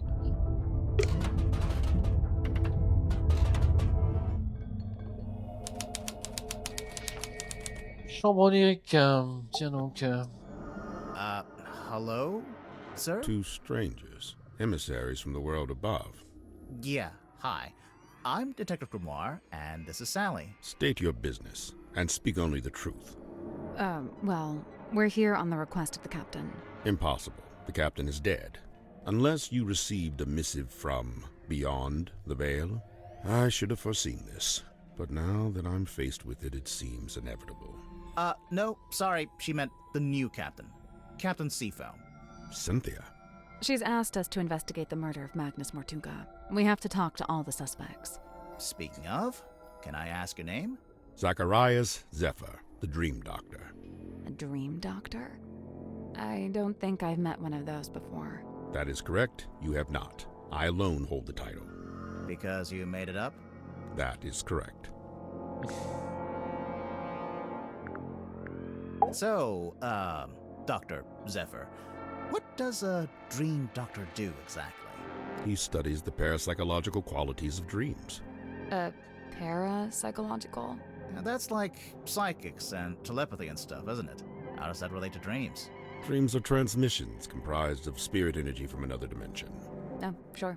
I mean, that's common knowledge. What kind of other dimension? Spirit energy originates in the spirit realm, of course. Like the afterlife? That is but one of many names. So, have you made any kind of discoveries or breakthroughs? Nothing I can meaningfully explain to you in your current state. What about all the stuff in here? What does it all do? Specialist instruments, most of them too complex or too subtle for you to comprehend. I don't know. It mostly looks like a bunch of old junk. It is an unrivaled collection of rare artifacts. All right. What's the rarest thing you've got? My rarest items are not for the viewing public. Okay, now I have to see what they are. The pull of the unknown. I realized I should have lied and showed you something of middling rarity to throw you off the scent. Lesson learned, huh? How come there's a room like this in the submarine anyway? When I arrived, it was but a simple infirmary. After I set up my equipment, we renamed it the Dream Chamber. And how long have you been here? I was the first person to be invited on board. I joined Magnus here shortly before the submarine's maiden voyage. So, presumably, you know why Mortuga became a submarine captain? Why? Yeah, like, where was he going? What was he doing? He simply told me he'd acquired a submarine and would be living in it for an undisclosed amount of time. That's all he told you? Yet surely there was more to it. I don't doubt it. He was a man of secrets, every bit as much as I. So when you started off, it was just the two of you. But now it's, what, 8 people? We were 9 souls, now 8. I'm not counting either of you. Yeah, I figured. Why did Mortuga want so many people on the submarine? Only a few of them were invited on board by Magnus like I was. The others crossed paths with him merely by the winds of fortune. The last dream before waking. A single phase. Non-lucid. Focus is soft but heavy. All is dark. The endless void. A low voice speaking a forbidden language. Emerging from the beshroudal of the night black sea. A face. Larger than I had known a face could be. I wake. The room is bathed in green light. A green light? Like from the wooden boy? Not dissimilar, but 1,000 times more potent. I leave my chambers, heading for the airlock in which I have some business. I meet Cynthia in the parlor as she emerges from the control room. I notice she is clutching the ship's compass. She also appears visibly upset. Like me, Cynthia's on her way to the lowest deck. She departs and I follow behind. I wait as Cynthia converses with Madame Tadpole at the base of the second ladder. Madame Tadpole ascends the ladder. She is moving with haste and purpose. She requests that I go immediately to the storeroom at the end of the corridor. Did you go? As soon as I'd concluded my business. Which was? Nothing of great import, merely something I needed to collect from the airlock. So you went to the airlock, and then you went to the storeroom? I did. Right after I stopped off at my chambers. You understand I first needed to return certain items to their designated storage locations. After which, I did do as Madame Tadpole had requested. I did ultimately regret my dallying. As it transpired, she had wished to inform me of Magnus Mortuga's death. And there his body lay, in the shadow of his stone cauldron, his blood pooling beneath him. A potent unease was already germinating amongst the group. Doubts were beginning to be sown, and fingers were beginning to point. Magnus Mortuga was a man of great will and great strength. It is hard, still, to accept that he has left us. Ok, alors toi déjà, est-ce que tu peux me dire... Allons parler de Zéphyr aux autres.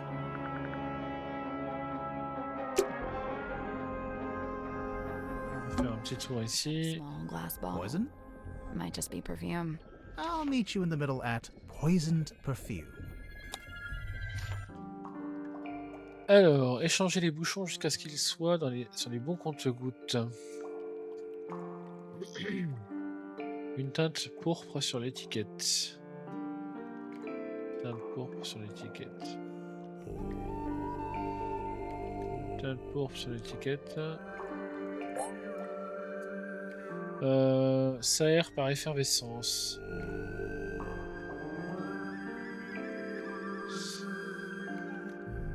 Soit là ou soit là, j'ai envie de dire. Dégage une vapeur curieuse. Non, ça va être ça. Et ça, je dirais là. Les gouttes tombent avec empressement. Est-ce qu'il y a des gouttes qui tombent avec empressement par là? Une viscosité poisseuse. Est-ce que je peux secouer le truc? Ah! Les gouttes tombent avec empressement, donc ça c'est ça. Ah voilà, ok d'accord, je comprends mieux. Donc ça non. Ça c'est la vapeur. Ça. Là les gouttes elles sont plus avec empressement. Oui, c'est ça.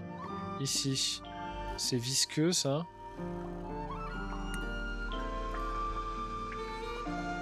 C'est la vapeur. Et ça. Il y a aussi un X bien visible sur l'étiquette.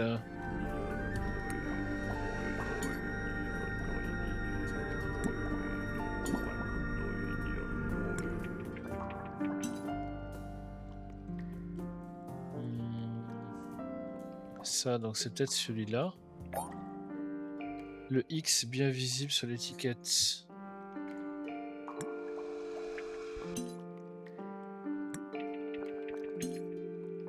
C'est là.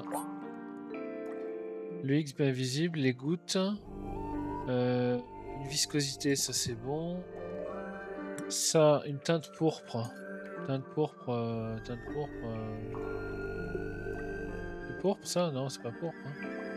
Quoique. On peut essayer. Dégage une vapeur. Ça peut être ça. Et ça, ça aère par effervescence.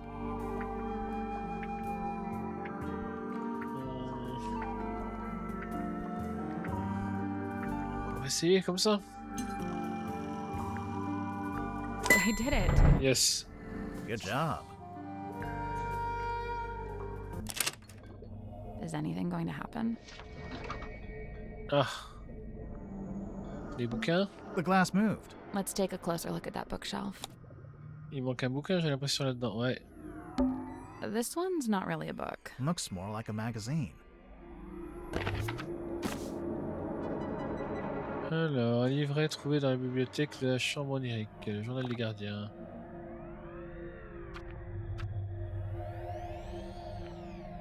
On va le lire.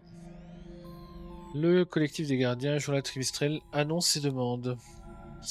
Médaillon de Liliane. Tristement s'élève, l'association Liliane Luciane est décédée victime d'une malédiction. Si certains prétendent que le médaillon protège des malédictions, d'autres semblent penser qu'il les absorbe et les apprennent de leur pouvoir. F11. Le crâne du serpent d'argent. Crâne désincarné du mystérieux serpent des fausses mers. Il est dépourvu d'orbite. Prudence, car plusieurs contrefaçons à peine discernables de l'original sont en circulation. Sa paume dorée, fabriquée dans un matériau inconnu quasi identique à l'or, encore qu'elle peut-être toucher les fantômes. Et la langue de la sirène. Censée faciliter les communications avec celle qui réside au-delà du voile, s'actionne à l'aide d'une clé spéciale. La clé et la langue de la sirène elle-même ont été perdues en mer. C'est bizarre parce que ça fait penser au masque qu'on a vu tout à l'heure. Ok.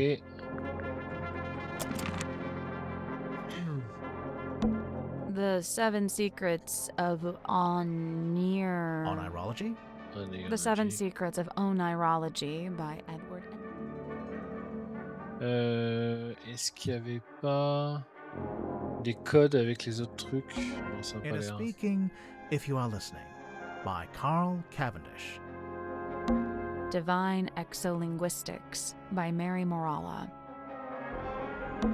Prophecy from Parapsychology by Halcyon Hardwick.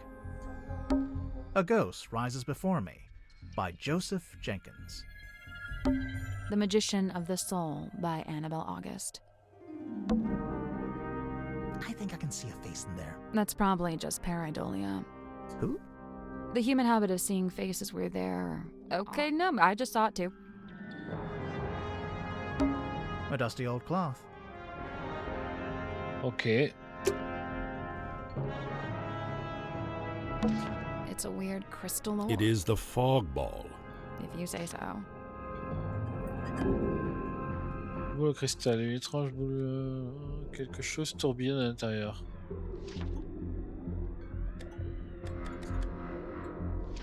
Ok, très étrange. It's a weird glass bottle. It is the hex bottle. Flacon d'abysse. bouteille en verre dans laquelle flotte un étrange objet trouvé dans la chambre d'Eric. Une délicate odeur florale se dégage à l'intérieur du flacon.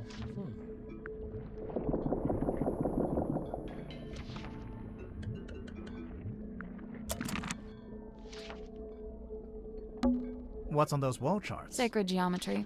Is that a heavy metal band? I mean, probably. Est-ce qu'on a d'autres choses là? On peut aller voir I'll là-dedans just take a look in this peut-être. cabinet. Watch out for spiders. Yeah, I don't think there are any spiders. We're on a submarine, remember? I do seem to need constant reminding. Il n'y a rien ici. It's a weird metal helmet. It is the dream helmet. Of course it is. Un étrange objet trouvé dans la chambre onirique d'Other Séphir. Un grand entonnoir en laiton est fixé sur une paire de lunettes en protection cuir. Ok, c'est étrange. Est-ce que je peux lui poser des questions sur les objets? Non, rien. Hein. It really is fortuitous that Madame Tadpole found her way to the Motuga submarine. Not only is she unusually well suited to living within the confines of the ocean, but she was also unusually compatible with Magnus Motuga. As far as I know, the two formed a sincere friendship. Huh. I wonder if she knows any of his secrets. She may just. I'm to believe Tadpole had taken it upon herself to discover the source of Motuga's internal anguish. In her words, she wished to understand him so that she could help him.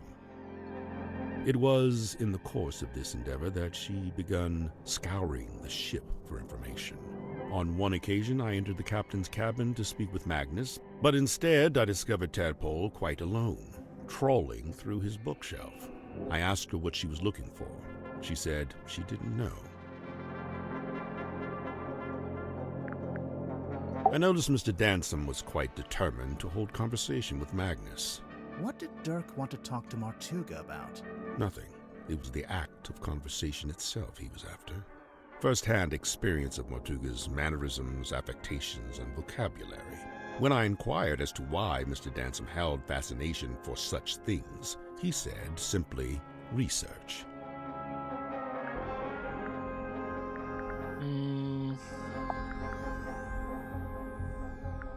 Okay, I'll bite. What's a hex bottle? It is a glass container with a hex inside. A hex like a magic spell? I've been forthcoming thus far, unusually so for a man of my nature. However, certain things I shall be keeping to myself, especially if it has no bearing on your investigation. What if we can prove it's got something to do with the murder, or the crime scene? Ah, well then you'd have forced my hand, wouldn't you?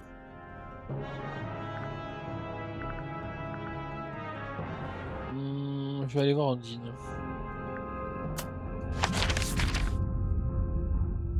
Ah, je peux pas y aller là.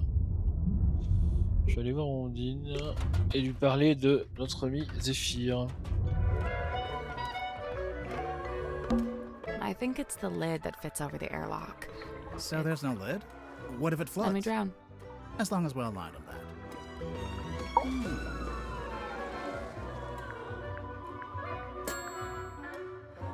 Examinons le sas. Ah, mais j'ai pas vu. Je suis pas allé là-dedans quand même. Sally, how do you feel about swimming? Nope, not happening. It's a treasure chest. We can't reach it while it's underwater. What a tease.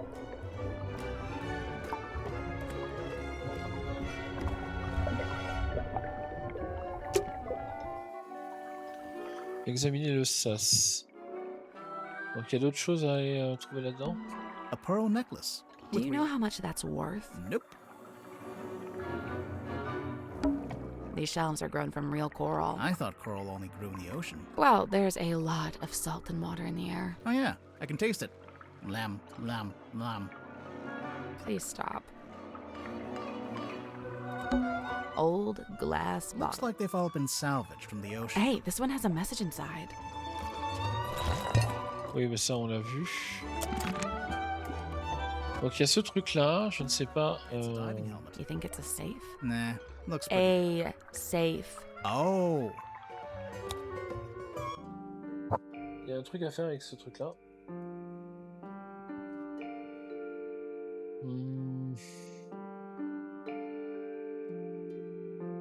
Pour qu'il pivote, appuyez sur les molettes pour le faire tourner.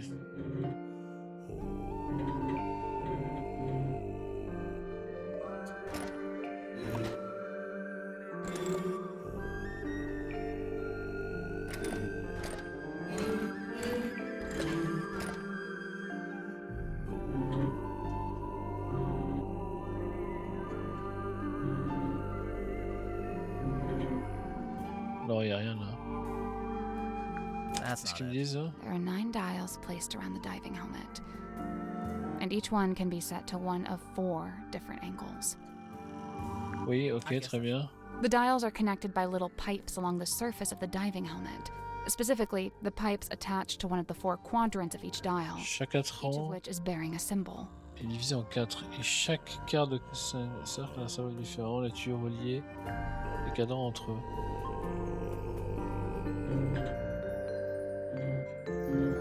Ah oui, ok, d'accord. Faut peut-être avoir les symboles qui vont bien.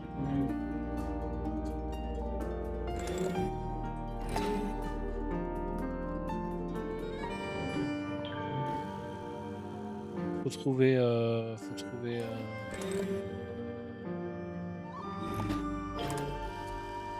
les symboles qui s'assemblent.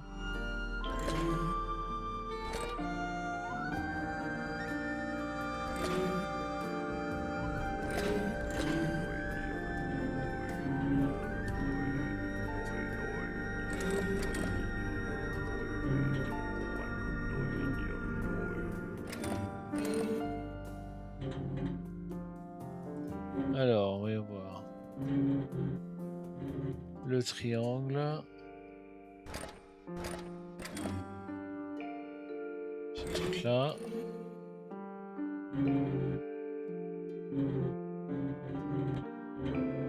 Le cœur. Et ensuite, ce truc-là va où? That's the one. Ah bah voilà. Good job. What's inside? Un carnet, usé et taché de sang, il était caché dans le sas.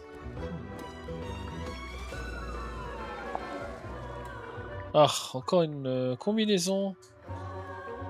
Encore une combinaison. Je ne vais jamais y arriver.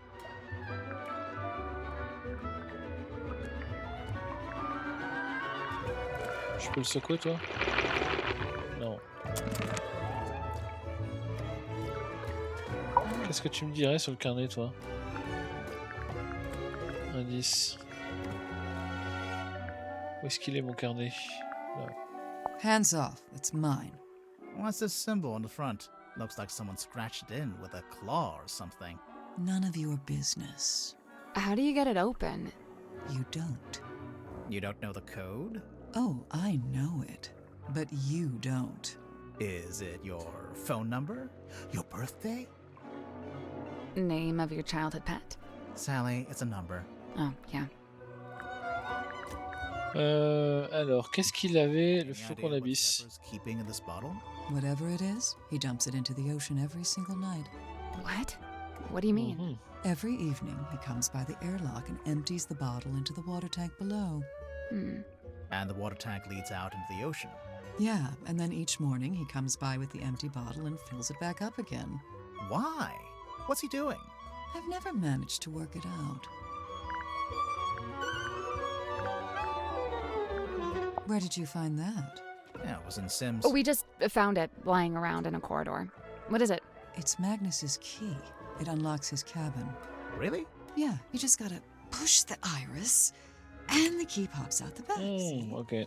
That feels kind of violent. So, you need this to lock or unlock the captain's cabin. Uh-huh. Magnus only locked that door on rare occasions, but whenever he did, he used this key. And, the cabin is? Down the hall from the parlor, at the very back of the submarine. Okay. Where did you get this bottle from? I found it in the ocean, like everything else in here. When? Recently? Yeah, this morning. Was it near the submarine? Of course, I never go too far out. Are you gonna open it up? No way, it's a message in a bottle. If I opened it, it'd just be a message and a bottle. Not nearly as interesting.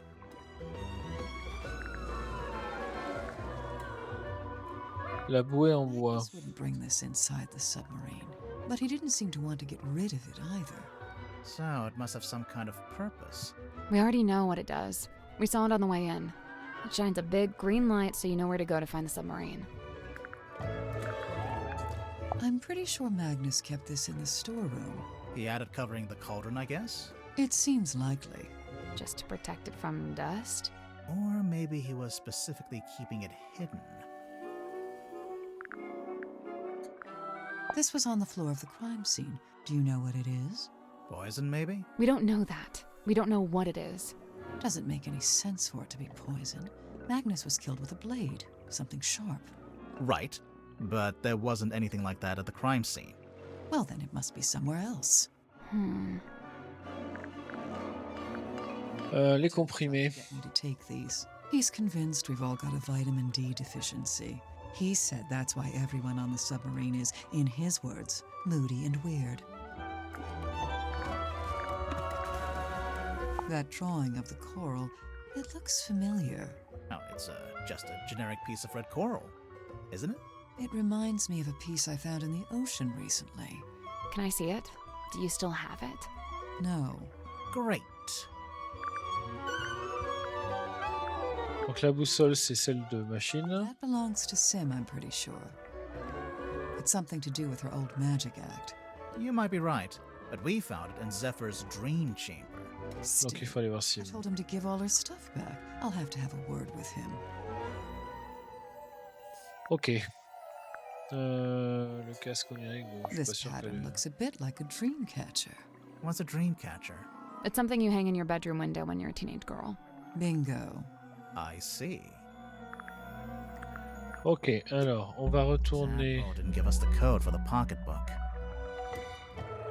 I noticed. So what now? Maybe someone else will know it. Yeah, I doubt it. How about this? If we ask everyone and nobody knows it, we can break it open. Ooh.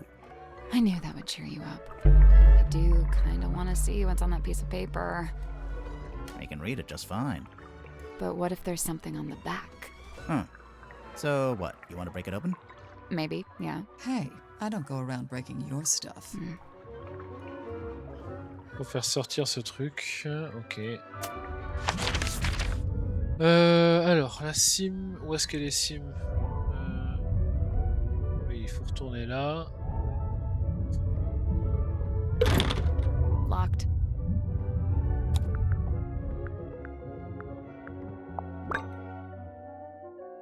Hop, pousser. That's the one.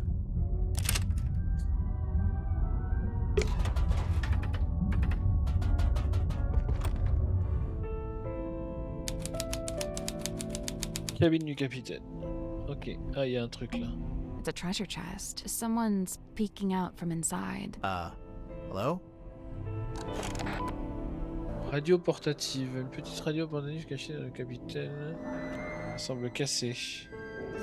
Ah, je pense que notre cher ami dans la truc des machines devrait pouvoir la réparer. It's a ship in a bottle. Really? What ship is it? Bateau en bouteille.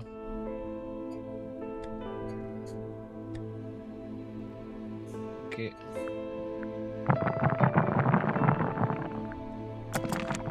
Would you not shake it like that? You're gonna break it. I think it already is broken. Ah, il y a un truc à l'intérieur. It got loose on the inside.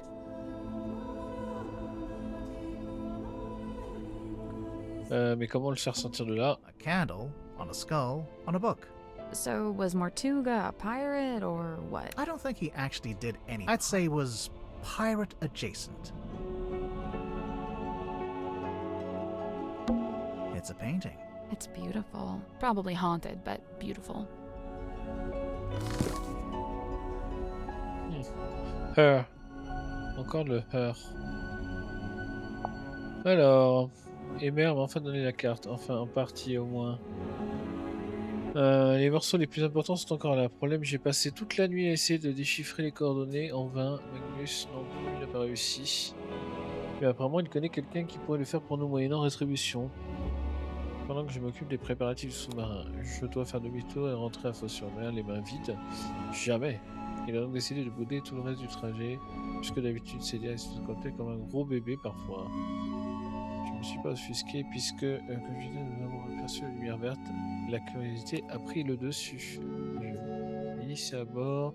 Stalmorx nous a pris une éternité, d'autant que je ne voulais surtout pas risquer de l'abîmer. Une fois que l'objet est sur le pont, Magnus a passé les bras autour afin d'actionner les mécanismes. Il y avait il est interdit d'y aller, nous ne savons pas exactement ce qui se passe. Ça pourrait être dangereux. J'ai donc décidé qu'il valait mieux que nous y mettre à deux, une poignée chacun. Sauf que ma mère m'a enfin donné la carte, enfin partie. Ah oui, ok, d'accord. Sauf que. So, who is it? Grimoire. Let's make sure to ask everyone about this. Everyone. Yeah, I'm curious to see what kind of responses we get. Nice. It looks directly out the back of the ship. The ship? Yeah, you know, the submarine. There's a globe. With all 7 seas. Une cloche? Is that a bell? I think so. Why is it hanging over the desk? Est-ce qu'on peut la secouer, la cloche? On peut la secouer, hein? On peut pas attraper. Bizarre.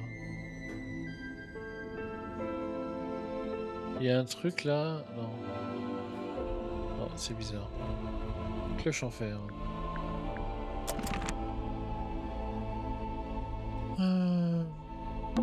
It's Mortuga's bookshelf. A lot of these aren't books. Scroll shelf. Mortuga's desk. Anything in the drawers? Just dust.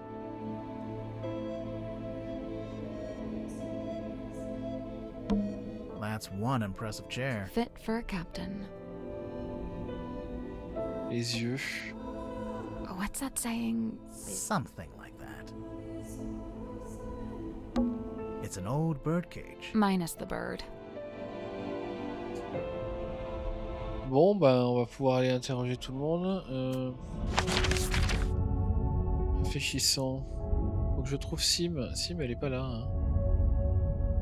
Je sais pas où elle est, Sim. On va aller là pour voir. Salon. Ah, on nous regarde. Go solve the crime! We're doing it. Did you talk to Sim yet? Sim? Sim! Symmetry! Where is she? She'll be in the room nearest the illusion theater. The child's room? The one with that weird painting? We checked in there. Yeah, no, there's no weird painting in that room. Just a weird girl. Tell her to knock it off and start taking this seriously. I knew it.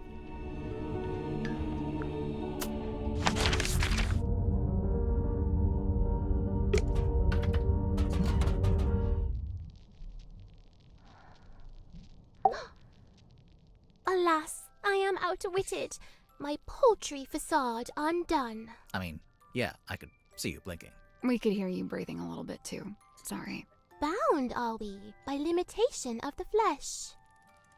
Your symmetry, is that right? Symmetry Silk Moth, illusionist. And you? Are you not detectives both, in service to the captain? Pretty much, yeah. And should thou find me guilty, what punishment awaits? We don't really plan that far ahead, to be honest. Will we find you guilty? My heart is burdened heavy, true, but not from murderer's guilt. Okay, glad to hear it. Technically, she just said she isn't feeling guilty. She didn't say she wasn't guilty. So you're an illusionist. What kind of tricks do you do? My magic act is theatre-born and played upon a stage. Oh, like with big props? Smoke and mirrors kind of stuff? Smoke and mirror, crate and cage, doors and doubles both. How long have you been doing it? Since approximate 12. I'm now approximate 18. Approximate? My sum of years I cannot say. Time hath kept no count. Oh, okay. Do you only do big stage magic? You don't by any chance do any close-up stuff? Grimoire, she's not here to perform for you. Cast thine eyes upon this card. On its back an image clear, a duck or rabbit's form. Think hard and choose with steady mind, and I'll predict the course of fate. Okay, I'm thinking about it. That's the trick. Sorry, but this is like the most basic optical illusion. There'll be a drawing that looks like a duck or a rabbit, depending on how you interpret it. What does it say? That's the trick. Sorry, but this is like the most basic optical illusion. There'll be a drawing. Okay, I get it. Very good. Well done. Is this your bedroom? My chamber is shared with Cynthia Fair. Take a left down the hall. Oh, so this room is, what exactly? My place of toil. What are you toiling on? Many a thing, all a manner of things. Keeping busy, huh? I must remain of some use, lest I should become useless. What would happen then? Surely I'll be tossed into the sea, where I will promptly perish. Thereupon, my listless form becomes a meal for a passing sea turtle. Symmetry. But oh, the turtle finds me scant sustenance, and he too will perish, and we'll both be dead forever and ever. Symmetry! Scene opens. Submarine interior. Symmetry lies awake in bed. We're really doing it like this. She is restless, wrought with guilt. Guilt about what? A sudden movement of the submarine wakes Cynthia. Cynthia, noticing Symmetry. Oh, you were already awake. What is wrong? The two young women briefly talk to one another. Not gonna give us that bit? Cynthia, getting up. Oh, I must go and inspect the control room. Exit Cynthia. Symmetry lays in bed a little longer. Symmetry, getting up. Oh, I must return to the Illusion Theatre. I cannot bear it. Return? The Illusion Theatre. The door is already open. Symmetry sees Captain Mortuga laying dead on the ground. She screams. She also sees a large face passing by the window. What? A face outside the submarine. Enter Dansum and Worman. Dansum. Oh, my dude, this is crazy. Worman says nothing. Enter Madame Tadpole. In her wake, Mr. Grip, Cynthia, and Mariana. And after a short while, Dr. Zephyr. Madame Tadpole taking charge. Oh, which one of you is the murderer? Tell me now so that ye may be punished appropriately. I'm sure that's exactly what she said. Exit Cynthia and Symmetry. Cynthia, visibly nervous. Oh, but who will become captain now? Symmetry, pondering. Oh, do you think Mortuga wrote a will? Not a bad question. The two young women attempt to enter the captain's cabin, but the door is locked. They decide to visit the control room instead. Cynthia is now moving with urgency, and Symmetry is lagging behind. Cynthia emerges from the control room. She is holding several sheets of paper and the captain's logbook. Cynthia goes down the ladder. Symmetry follows behind.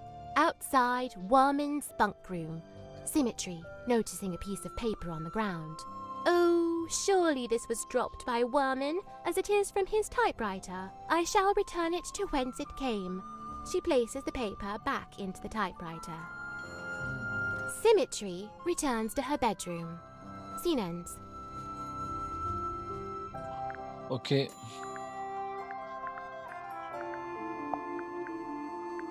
Alors, toi, qu'est-ce que tu penses qu'est-ce que tu penses du carnet? Book adorned by bloody stain? Might be. Might not. It might not be a book. No, no. I meant the blood stain.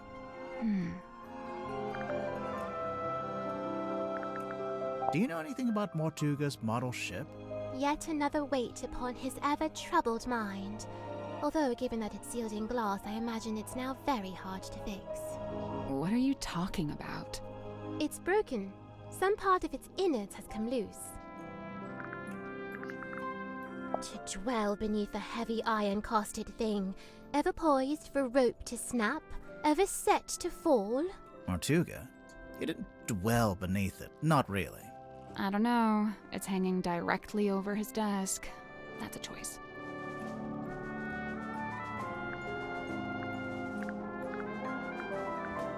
Boule de brume. My fog ball. Ouais, c'est à toi ça. Your fog ball? As carved and crafted. You made it? What for? Well, thou mayst use it to speak with Gregory.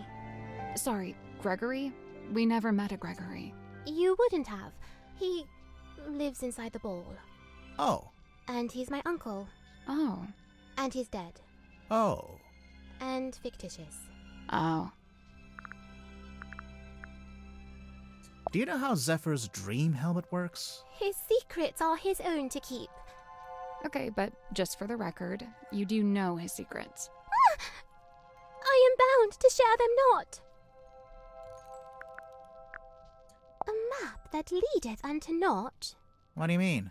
It leads to that big red X. Yeah, but it's a big red X in the middle of the ocean. It comes to mind I saw this map upon the captain's cabin desk. When was this? Soon after I arrived. Just once, and then it vanished. Well, now it's reappeared. Ta-da! Est-ce que tu peux faire quelque chose pour le message? Sealed within the glassy tomb. Yeah. A mistake? A regret? I thought it was a piece of paper. Shows what I know. What is it? I do not know and dare not guess. Ah, come on. One little guess. It's not my place to muse upon the things in Chamber Dream. It's from the Dream Chamber? Bon, on va aller voir Zéphyr. Il y a trop de trucs à nous dire. Où est-ce qu'il est, Zéphyr? Là.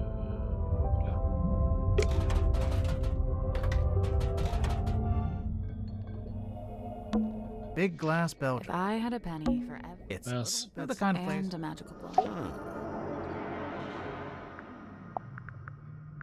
Alors, toi, déjà, ça. Also blacked out. It is a weighted sleeping mask. To induce REM sleep? Correct. What's REM sleep? That's the kind of sleep where you dream. Aha. So, what's the big funnel on top? It is an energy filter. So it filters the dreams as they come out of your head? The opposite. It filters the dreams on their way into your head? Correct. Oh yeah, dreams are transmissions from another dimension. I forgot. But what's the point of filtering them? What does it do? To study the transmission, it is first necessary to change the format of the energy signature. Oh, like when you change a WAV to an MP3. This is a syntax with which I am not familiar. La fiole lunaire. Is this yours? I don't immediately recognize it. You sure? It really looks like something that'd belong to you. Of course, I do concede that I have many similar bottles here in my dream chamber, so it's wholly possible that it originated in my collection. Nice answer. Totally non-committal. Bottled sunlight. It appears somebody's looking to protect themselves from vampires. There's no vampire on board, is there? Of course not. What about Mortuga? I'll admit, it was a rumor for a time. How long has this been chained to the foredeck? Do you know? Since the conception of the submarine, as far as I know. The conception of its current incarnation, I should say. The wider history of the vessel reaches back a good deal further, of course.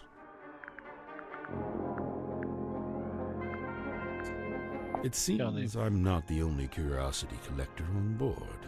This book, if it is indeed a book, has clearly got a story to tell. Where do you get this from? It is on loan from Miss Silkmoth. So it's for some kind of magic trick. I thought it was a crystal ball, like a fortune teller would use. Indeed, it is a divining orb of a sort. However, I am not using it to see into the future, for such a pursuit is naught but folly and nonsense. Right, but I'm sure whatever you're using it for is totally rational and sensible. Do not question the orb. I'm always telling him that. Alors.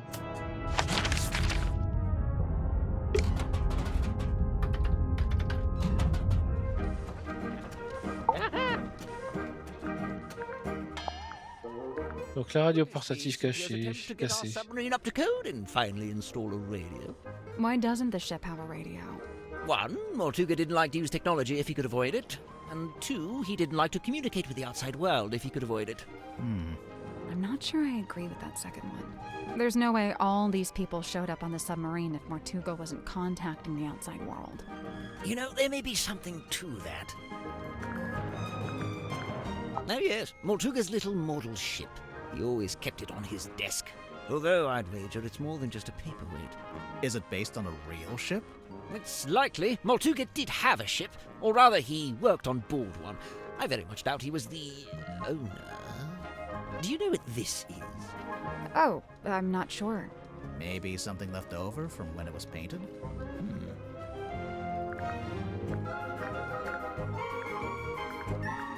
Who does this belong to? Wilfred Winterbottom? Who's that? I just made him up. Oh, then no. Alors, boussole What's cassée. with all the needles and cogs and stuff? It looks like Grip's halfway through fixing it. That's what I figured anyway. Ah, thank heavens! That's what I was hoping for. Sorry, what? Perhaps I should explain. You see, Miss Seafoam came to me with a compass she needed fixing. I went to put the needle back on, but Cynthia stopped me. No, she said.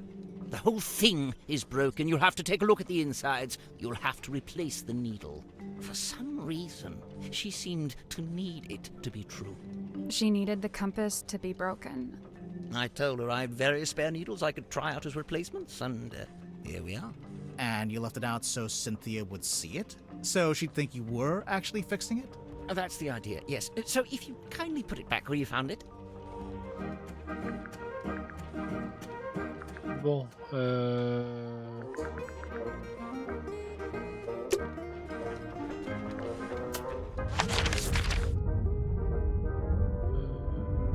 Bon bah les mains L. De toute façon il faut voir tout le monde avec ce carnet donc Oh, le carnet. quite some book. Did you take it from a werewolf, perhaps? Ah, that explains it. No, it doesn't. Sniffing it and saying that explains it does not, in fact, explain it. Now, I'd have to assume this is the Stonetop family ship, the Dearest Selina. How do you know it's that ship? Is there a photo of it? It's evident by the selection of little wooden people on board. The Dearest Selina was captained by Felicia Stonetop, that's her there, and one Magnus Mortuga was her helmsman. What did they use it for? Oh, I don't know. Fishing? Tourism? General Gallivanter? What about the woman tied to the front? Well, that's a representation of the ship's figurehead. Do you recognize this, Mariana? Should I? Well, we just figured since there's a moon drawn on the label. So because my name is Moon, all moon-related things must belong to me, Even if it's not yours, do you have any idea what it is? It's a herbal compound of some kind.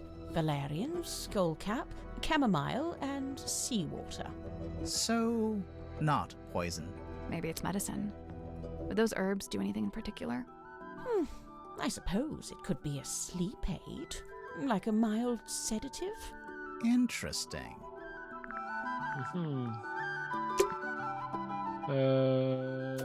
C'était qui arrivait pas à dormir? C'était lui, hein?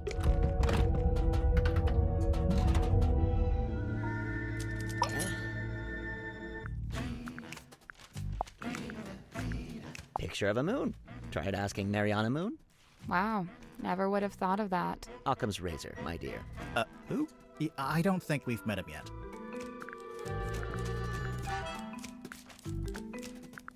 What's that? A book?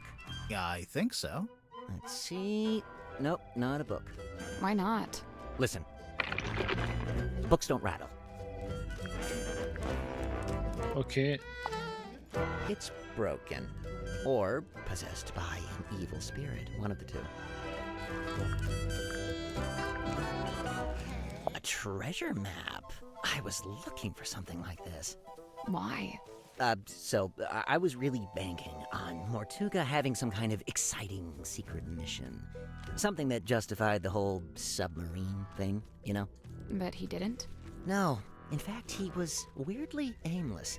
Like he didn't even want to be here. Alors...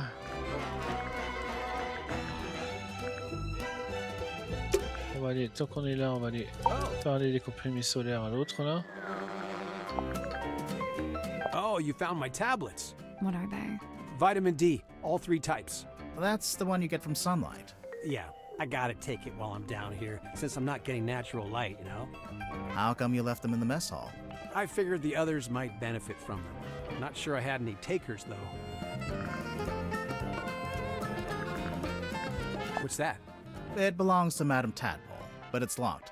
Oh, a combination lock. Let me try. Yep, got it. How did you know the code? Easy. It was her birthday. Huh. Eh oui, parce qu'il avait connaissance de toutes les dates de toutes les dates de naissance des gens. Alors, il y a quoi là-dedans? Contenant plusieurs objets.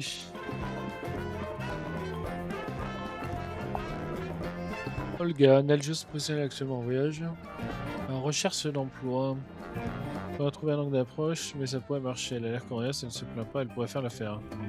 1000, une jolie surprise en train de fouiner et de prendre des photos. Son excuse, elle est sur la piste d'un loup-garou.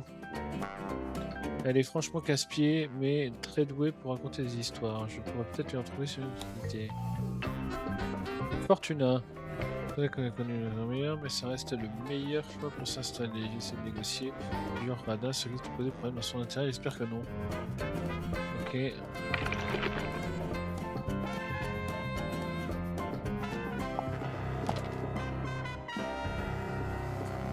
Ok.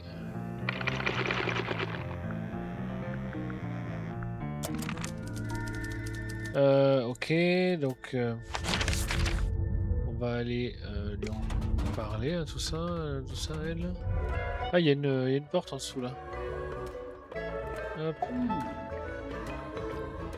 Est-ce que je peux te parler des trucs? Carnet. Hands off. It's mine. Ouais, non. What's this symbol on the front? Looks like someone's... Rien de particulier. On va aller voir la pièce en dessous là. We can't get in there right now. On peut pas aller là pour l'instant. Ok.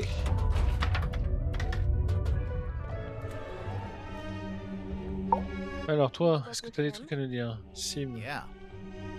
And?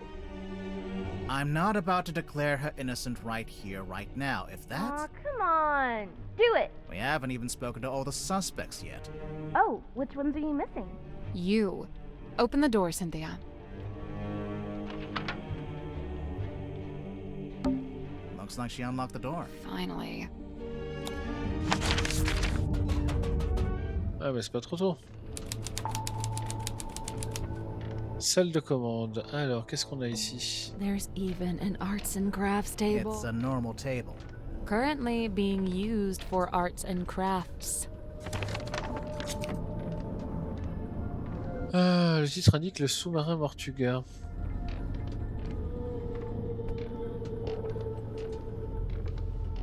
Ok. Oh, the ship's wheel. Don't touch it. I won't. That was not convincing.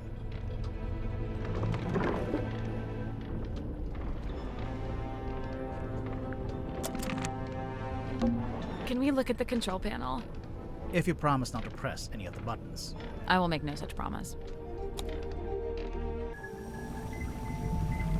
A radar? Maybe some kind of underwater... Either way, it's a machine that looks out into the ocean. Donc ça c'est intéressant, ça peut toujours nous servir. It's a lever. Est-ce que j'actionne le levier? A sheet of glossy paper came out. I think this is how they print out stuff they see with the So, is there anything on it? Did it... No, nothing. Ok. It's a kind of waveform. I think this is for listening to the ocean. What are they expecting to hear? It's a depth meter. Shows how deep we are. Grimoire, if you had a depth meter. Wow, proud of that one? It's a lever. Allez, on va l'actionner. A little card came out. It's got a bunch of numbers printed on it. Oh, I guess it shows the daily readings for the depth. I wonder why you'd need that. Insurance purposes, maybe? It's an electrical switchboard. Something's bound to happen if we mess around. If we care. Ok, alors, branchez les 6 fiches colorées dans les bonnes prises.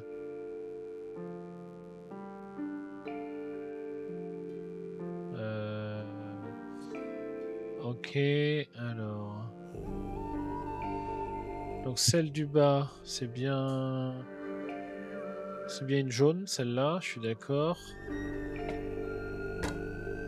Ah oui, d'accord, ok. Donc ici, il faut faire un rond.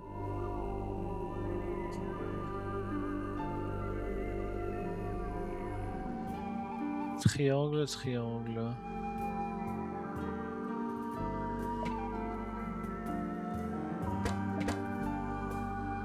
Rond, rond.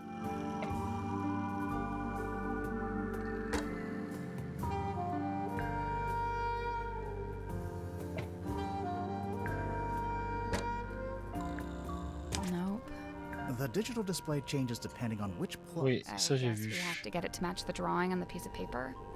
Ok, je vois.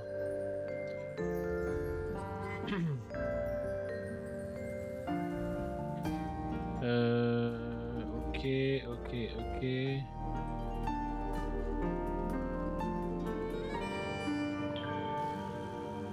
Donc comment je vais faire pour... Ça match. C'est peut-être ça. C'est peut-être ça. Ensuite...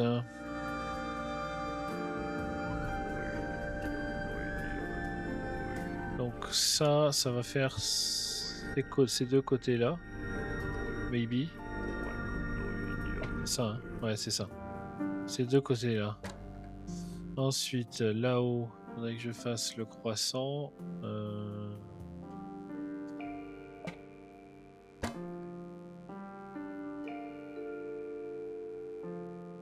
Ça, là.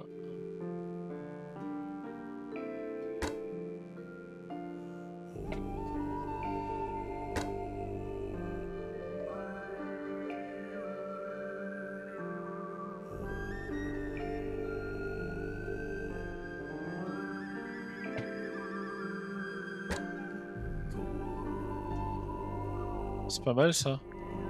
I did it. Good job.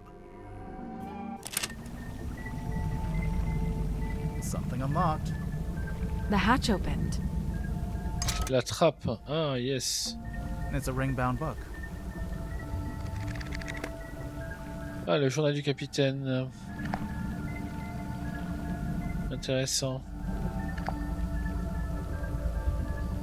Coordonnées, vitesse, profondeur, cap. Ok, note capitaine Mortuga détaillé. Équipage agité, capitaine sous-marin après le commandement. James Desk arrive en sous-marin. Une jeune fille nommée Cynthia, c'est le marin a contacté le sous-marin par radio depuis une barque. Une femme nommée Madame Ondine a été trouvée dans l'océan. Zephyr a invité une jeune fille de symétrie à bord. Installe son équipement. Ultime préparatif à la sortie inaugurale du sous-marin. La mort, détail inconnu, l'équipage agité, Captain Selmarin a pris le commandement. Ok. On va pouvoir lui poser la question à elle de ce que c'est que ce truc-là. Hey, so, thanks for finally letting us in. You know, I have to say, that really was pretty unhelpful. It is I, Cynthia Seafoam, fearless captain of the Mortuga submarine. Hi, I'm Sally. Aha! Then you must be Detective Grimoire. Correct? Yes? The world's greatest detective, here on my submarine. The world's No, I'm not the world's greatest, just a detective. She was probably talking about me. Now I assume you've come to make your official report. Let's hear it. I'm a busy woman, you know. Slow down there, Miss Seafoam. We just came in here to question you since you're one of the suspects. But I hired you! Yeah, no, that doesn't get you off the hook, I'm afraid. What? Really? Ugh, this is so totally unfair. So, how'd you end up as the new captain? It's just the way it's meant to be. It's all above board, okay? I didn't say it wasn't. I didn't actually say anything. Cynthia, what were you before you became captain? Do you have any credentials? 15 years experience as a nautical engineer and shipyard mechanic. Family business. You don't look much older than 15 now. I'm 18! Ugh! How does an 18-year-old end up on a submarine? I came by rowing boat. That's not really what I meant. Wait, the rowing boat we saw up on the foredeck, that's yours? Correct. You should know, it's in bad shape, and it's missing an oar. I'll add it to the list. So how come you wanted to hire Grimoire? Because there's a murderer in our ranks, and they must be rooted out. So what do you want us to do exactly? 1, you will investigate and ascertain the identity of the killer. 2, you will return here and report your findings to me. 3, you go home. 3, you pay us. 4, we go home. 3, she pays us. 4, we go get ice cream. 5, we go home. Deal. Wait, I didn't... Meeting adjourned. Why did you want to come to the submarine in the first place? To become captain? I sought an audience with Magnus Mortuga. I had things I wished to discuss with him. Like what? Matters of great importance. Affairs of great significance. Dealings of great... She's not going to tell us. Not yet. We'll get there. How long have you been here, Cynthia? I arrived a few weeks before Mr. Warman and Mr. Jansen. I'm assuming you don't live here in the control room. Where do you sleep? Oh, well, Mortuga put me in the bunk room at the bow end of the ship. I share a room with Sim. If you arrived before Dirk and Warman, the other bunk room would have still been empty. But Mortuga made you share. Yeah, I think he wanted to keep that other bunk room vacant. Ah, interesting. I'm not complaining. I really like sharing with Sim. She's great. So, what are you gonna do with the submarine now that you're captain? My first order of business, hiring you two. We really can't do anything else until this gets cleared up, you know? Sure, I get that. What about afterwards? We'll sail the 7 seas and have adventures. You know, that kind of stuff. Alors, raconte-moi la nuit du meurtre. The submarine made an unscheduled maneuver. Everyone should have been asleep, but suddenly we were surfacing. How could you tell? When the submarine surfaces, the bow tilts up and the stern tilts down, and diving's the opposite. My bunk room's in the bow, and I could feel it tilting up. The bow is the front. I knew that. I wondered if someone other than Mortuga might be at the wheel. I was gonna go check, but then I noticed Sim was wide awake, looking upset. When I asked, she told me something had gone wrong with the new magic act she'd set up. I told her she could always take it down, rework it, and then try it again later. She seemed to agree with that, so I left her and went up to the control room. The control room was empty, but I could see we had actually surfaced, so I went up onto the foredeck to check. There wasn't anybody out there either. I had this weird feeling and really didn't want to go back to bed, so I went back to the control room. I took a closer look at the control panel to see if I could work out why we might have surfaced. Suddenly, the readings all started to go haywire. The ship's compass, the needle, it was, malfunctioning. So I pulled it out of its socket. Yeah, I figured it would need to be taken for repairs. So I left the control room but bumped into Dr. Zephyr in the parlor. He was carrying a little empty bottle made of green glass. Wait. I don't know why. I didn't ask. I went down the 2 ladders and towards the engine room, since I wanted Mr. Grip to take a look at the ship's compass. But then Madame Tadpole appeared and called out to me. She wanted me to bring Grip and everyone else and meet her outside the storage room upstairs. I went into the engine room and gave Mr. Grip the compass. I told him the needle would need replacing. Did he agree to fix it for you? Yeah, of course. He even said he had a bunch of replacement needles he could try out. Anyway, then we went to the cargo hold to fetch Mariana Moon, and the three of us went up to the storeroom like Tadpole had asked. We went down the corridor. The others were gathered outside the little room at the end. I looked through the crowd and saw Captain Mortuga laying on his back, dead. Everyone was trying to work out what had happened. Someone mentioned that Sim was the last person who'd seen Mortuga alive. I didn't like where the conversation was heading, so I took Sim and left. And yeah, that's about it. You went straight back to your room? No, I went back up to the control room first. For what reason? I was wondering if Mortuga had left any instructions or any paperwork. I wanted to read the captain's log too. Something tells me that's not the whole story. That's the whole statement, I swear. If you have any other specific questions, I'll, field them separately. Parle-nous de ça, tiens. Oh, you found the captain's log. Sure did. How does it work? So, at the end of every day, you're supposed to print out one of these little cards with readings from the submarine's movements in the last 24 hours.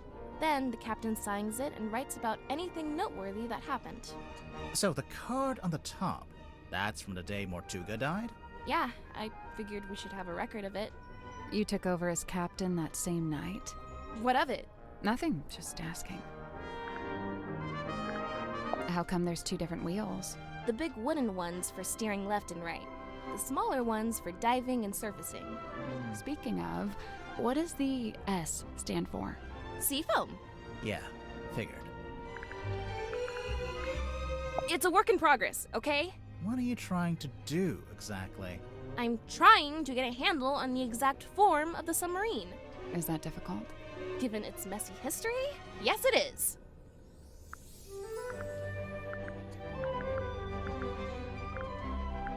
This is the ship's compass. From here in the control room. Mm-hmm. Looks like Mr. Grip's already working on fixing it. Good! That's good. Why so many needles? The original needle was broken. Mr. Grip said he had a few he could try out as replacements. This one's the original? Yeah. Looks fine to me. Just put it back in.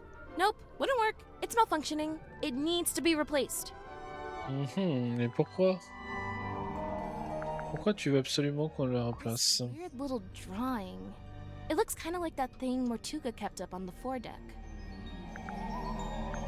Tu veux dire ça? There he is, Mortuga's little mascot. What does he do? Well, you know, bit of this, bit of that. A big green light shines out of his eyes sometimes. Yeah, we saw it. It lured us onto the submarine. That's the idea.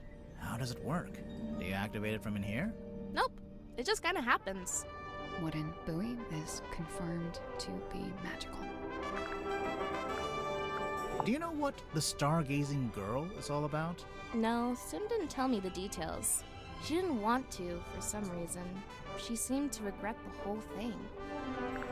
Ça c'est du sim donc. That's one creepy book.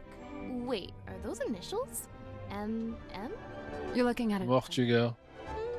Non? Attends. Magnus Mortuga, hein? C'est plutôt Magnus Mortuga. Cynthia, this radio looks kinda like you. Aw, you really think so? Why did she take that as a compliment? Does it belong to you? Of course, I brought it with me. That's how I first contacted the submarine from the outside. You used the radio to contact Mortuga, and you asked him to let you into the submarine? Yep. Wait, so there's a receiver in the control room? No. Well, kinda. So, you know what? Never mind. I remember one time I went into Mortuga's cabin and he was standing in front of this painting, and he had his hand held up to it, like he was touching it. Maybe it got knocked and he was straightening it. No, he wasn't touching the frame, he was touching the painting itself. Okay, well, he is within his right to do that. I don't know. Might be worth a second look.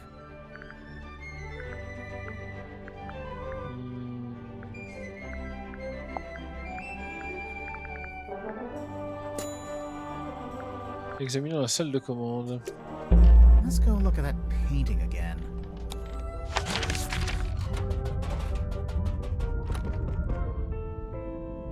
Oh, right, I almost forgot. We should be able to get into Sim and Cynthia's bunk room now.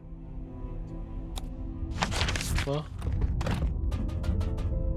Ah oui, d'accord, ok, très bien. Bon bah on n'a pas vu le tableau. Ah, la cabine de Sim. A framed photo. It's been hung from the pipe, so you can see it from the bed. Mhm.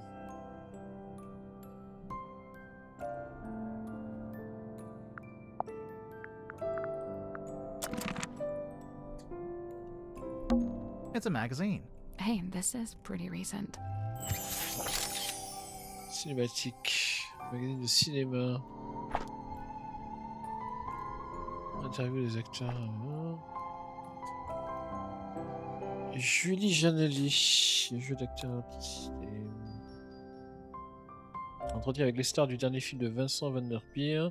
Julie Janelli, Bélicia Bontop. C'est Julie, depuis notre dernière rencontre, vous avez remporté 2 fois le prix de la meilleure actrice, mais également sorti un album.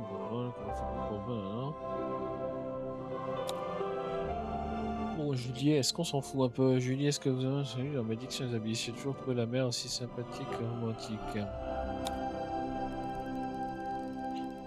Pareil, prêt à votre salaire. J'en doute fortement.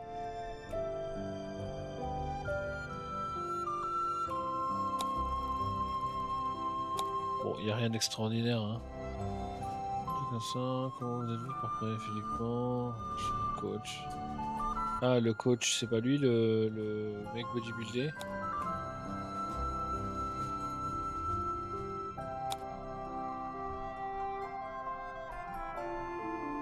Et Dark Dansome. Ok. Oh, cool. A board game. We don't know the rules. You don't normally let that stop you. Look at that little wooden... Looks like it'd be a nice place to live. A few drawings. A mouse, a girl. They're, no. You're right. They're great. A little wooden box with art supplies inside. It's a pig. It's a safe. In the shape of a pig. Ah, ça se bouge ça. Ok.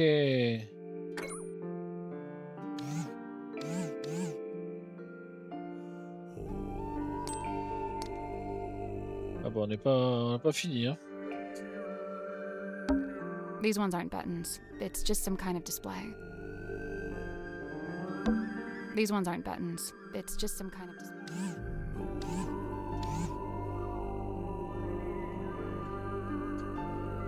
Ok. Ok. 1, 1, 2.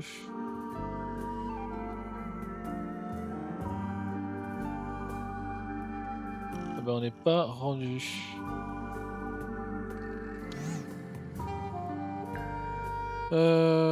Ok.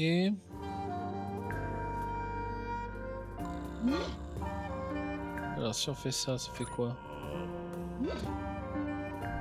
1, 1, 2. Ok, donc ça c'est bon. C'est forcément 1, 1, c'est pour que ça fasse 2. Alors. Ensuite. Bah pour faire 6, ici, 5.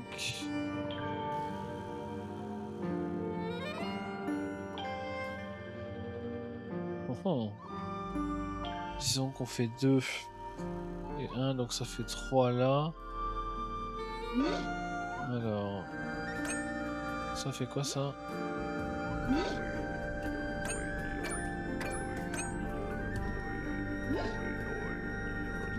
Ok. 3 et 2, 5. Ensuite,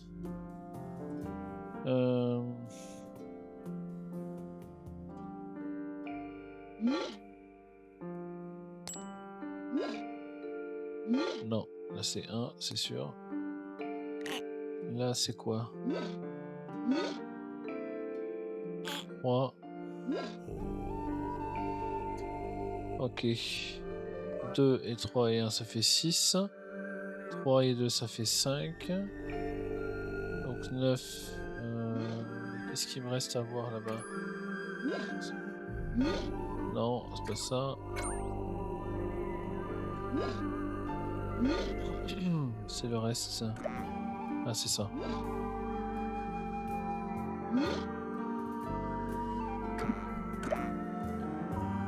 Deux, ça fait 9. Et ça.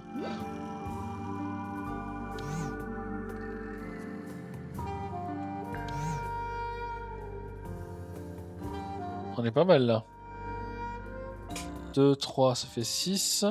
4 et 3 et 2, ça fait 9. 1 et 1, 2. 3 et 2, 5. That's the one. Good job.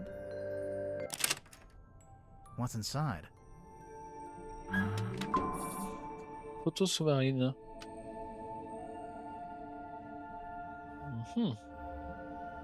C'est la tête dont il parlait.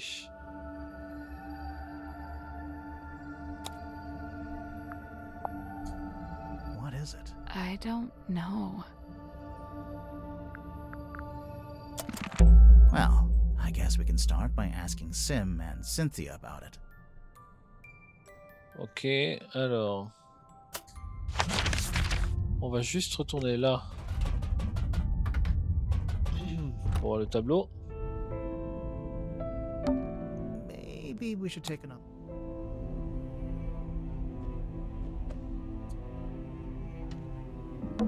Is that the sun?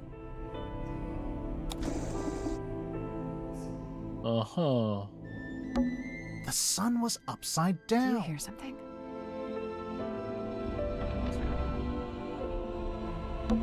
That's Okay. it. What? It's just going to hang in the middle of the room. You can reach it, can't you? Yeah, but Then I don't see the problem.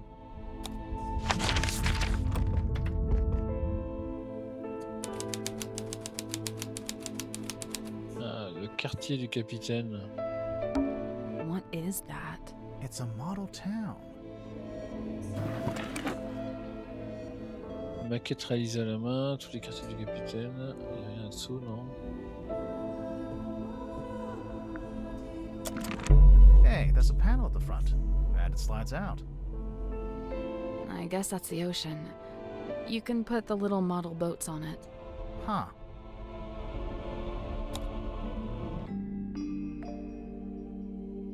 Ok, intervertissez les voiles, touchez les bateaux pour les faire pivoter.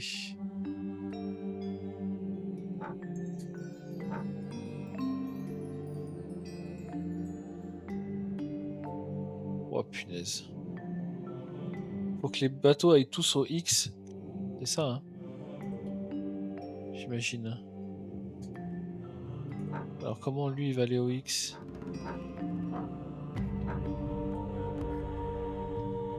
Il n'y a pas une voile 1.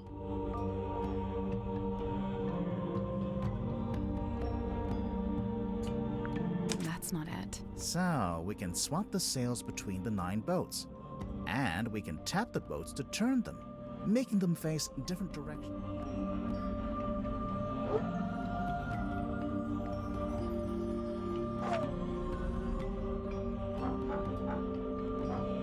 Un, 2, 3, 4, 5, 6, 7.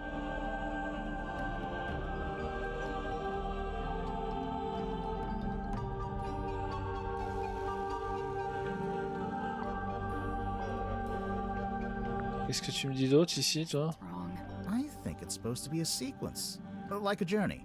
The start point is the arrow tile on the left side, and the end point is the red It X. seems like the Ok, d'accord. straight lines or diagonals. A bit like chess. Donc là, 2, tac. Ok, c'est ça. Faut que je fasse un...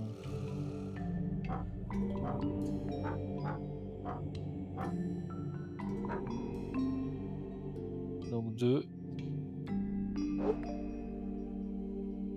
Non, pas 2.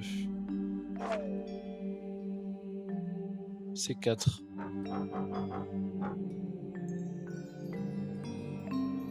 C'est 4.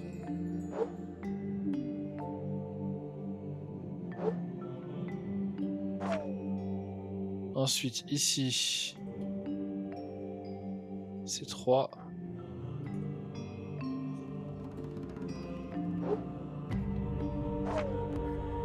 Ici, c'est 2.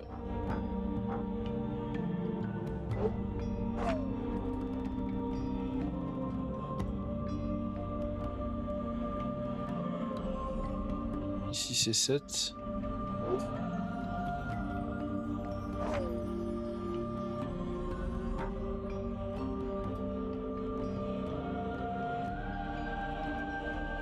Cinq.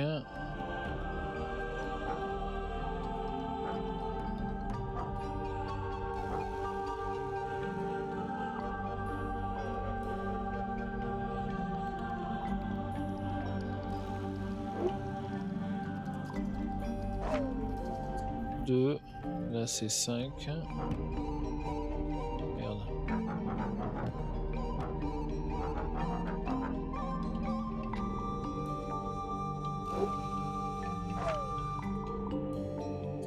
Et là, c'est 2.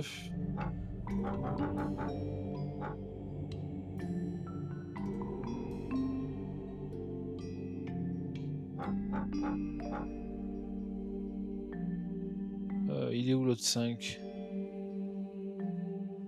Non, j'ai un truc qui m'a... 1, 2, 3, 4, 5. 1, 2. 1, 2, 3, 4, 5. 1, 2. Nothing. I think the angle of each... So we need to plot a journey from both. Il me manque un 5. Pour aller... Oh.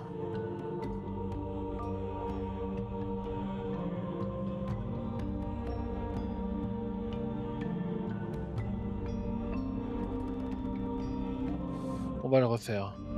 Donc là, 1, 2, 3, 4. Ah non, c'est pas 3, c'est 2.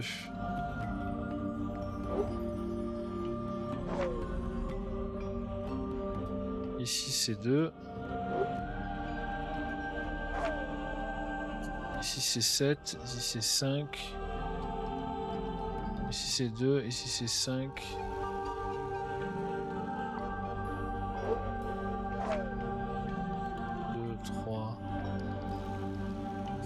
Eh bien, il me manque un 5. So we need to plot a journey. Il me manque un 5, alors pourquoi?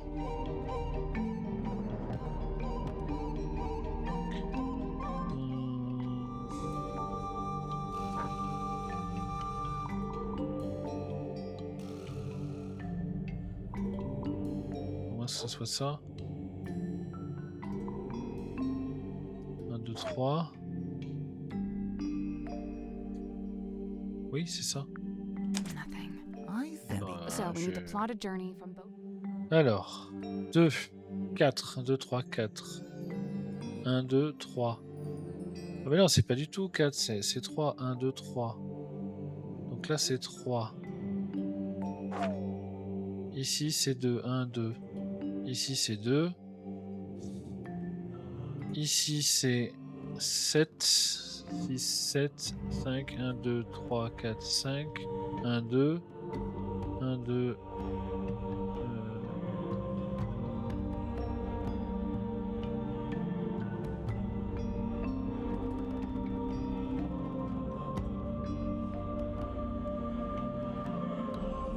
Pourquoi?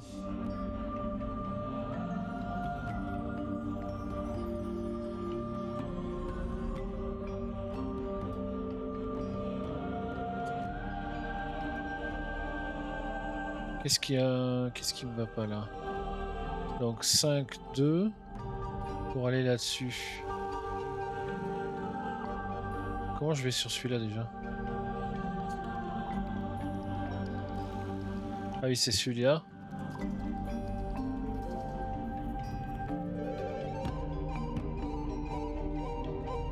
On le refait.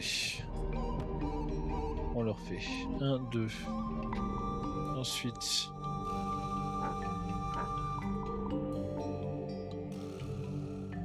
Donc là, ça peut pas être ça.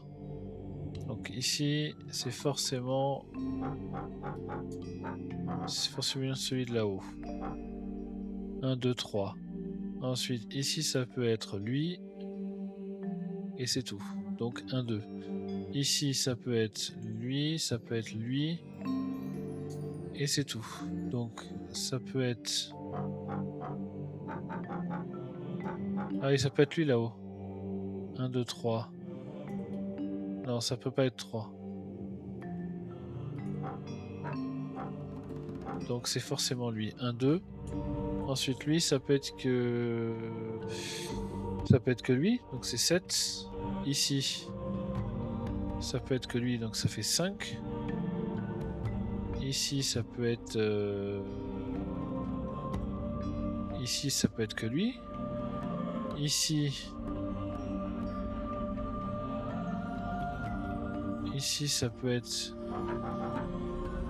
Là, 1, 2, 3, 4. 1, 2 et 5. Voilà. That was right. I'm impressed. The little lighthouse. It opened up. And there's something in there. Alors, qu'est-ce qu'il y a dans le phare? Le phare pouvait s'ouvrir, une bobine de film était cachée à l'intérieur.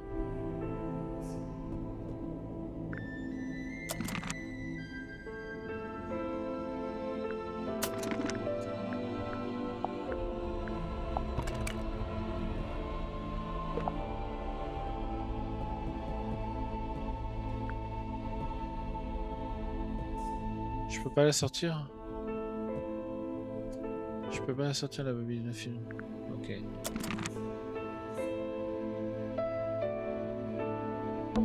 A wine bottle. The wine is long gone. I can't get the drawers open. Locked? No, I don't think so. I think the wood just rotted. What's that on the bed? Some kind of box. Can you get it open? Yes, I can. Alors, pousser. Pousser.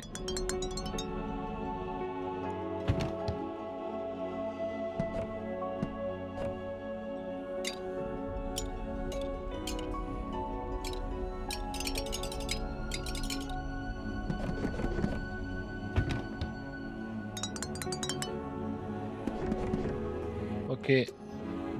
There's no way to open it. Seems that way. Well, that was disappointing. Yeah.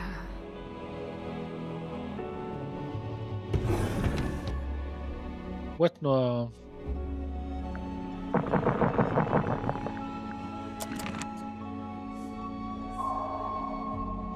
Chapitre 2. La boîte qui ne s'ouvre pas. Bon, eh ben écoutez, je crois qu'on a pas mal avancé. On a fini le premier chapitre. On a interrogé un peu tout le monde. On va peut-être s'arrêter là.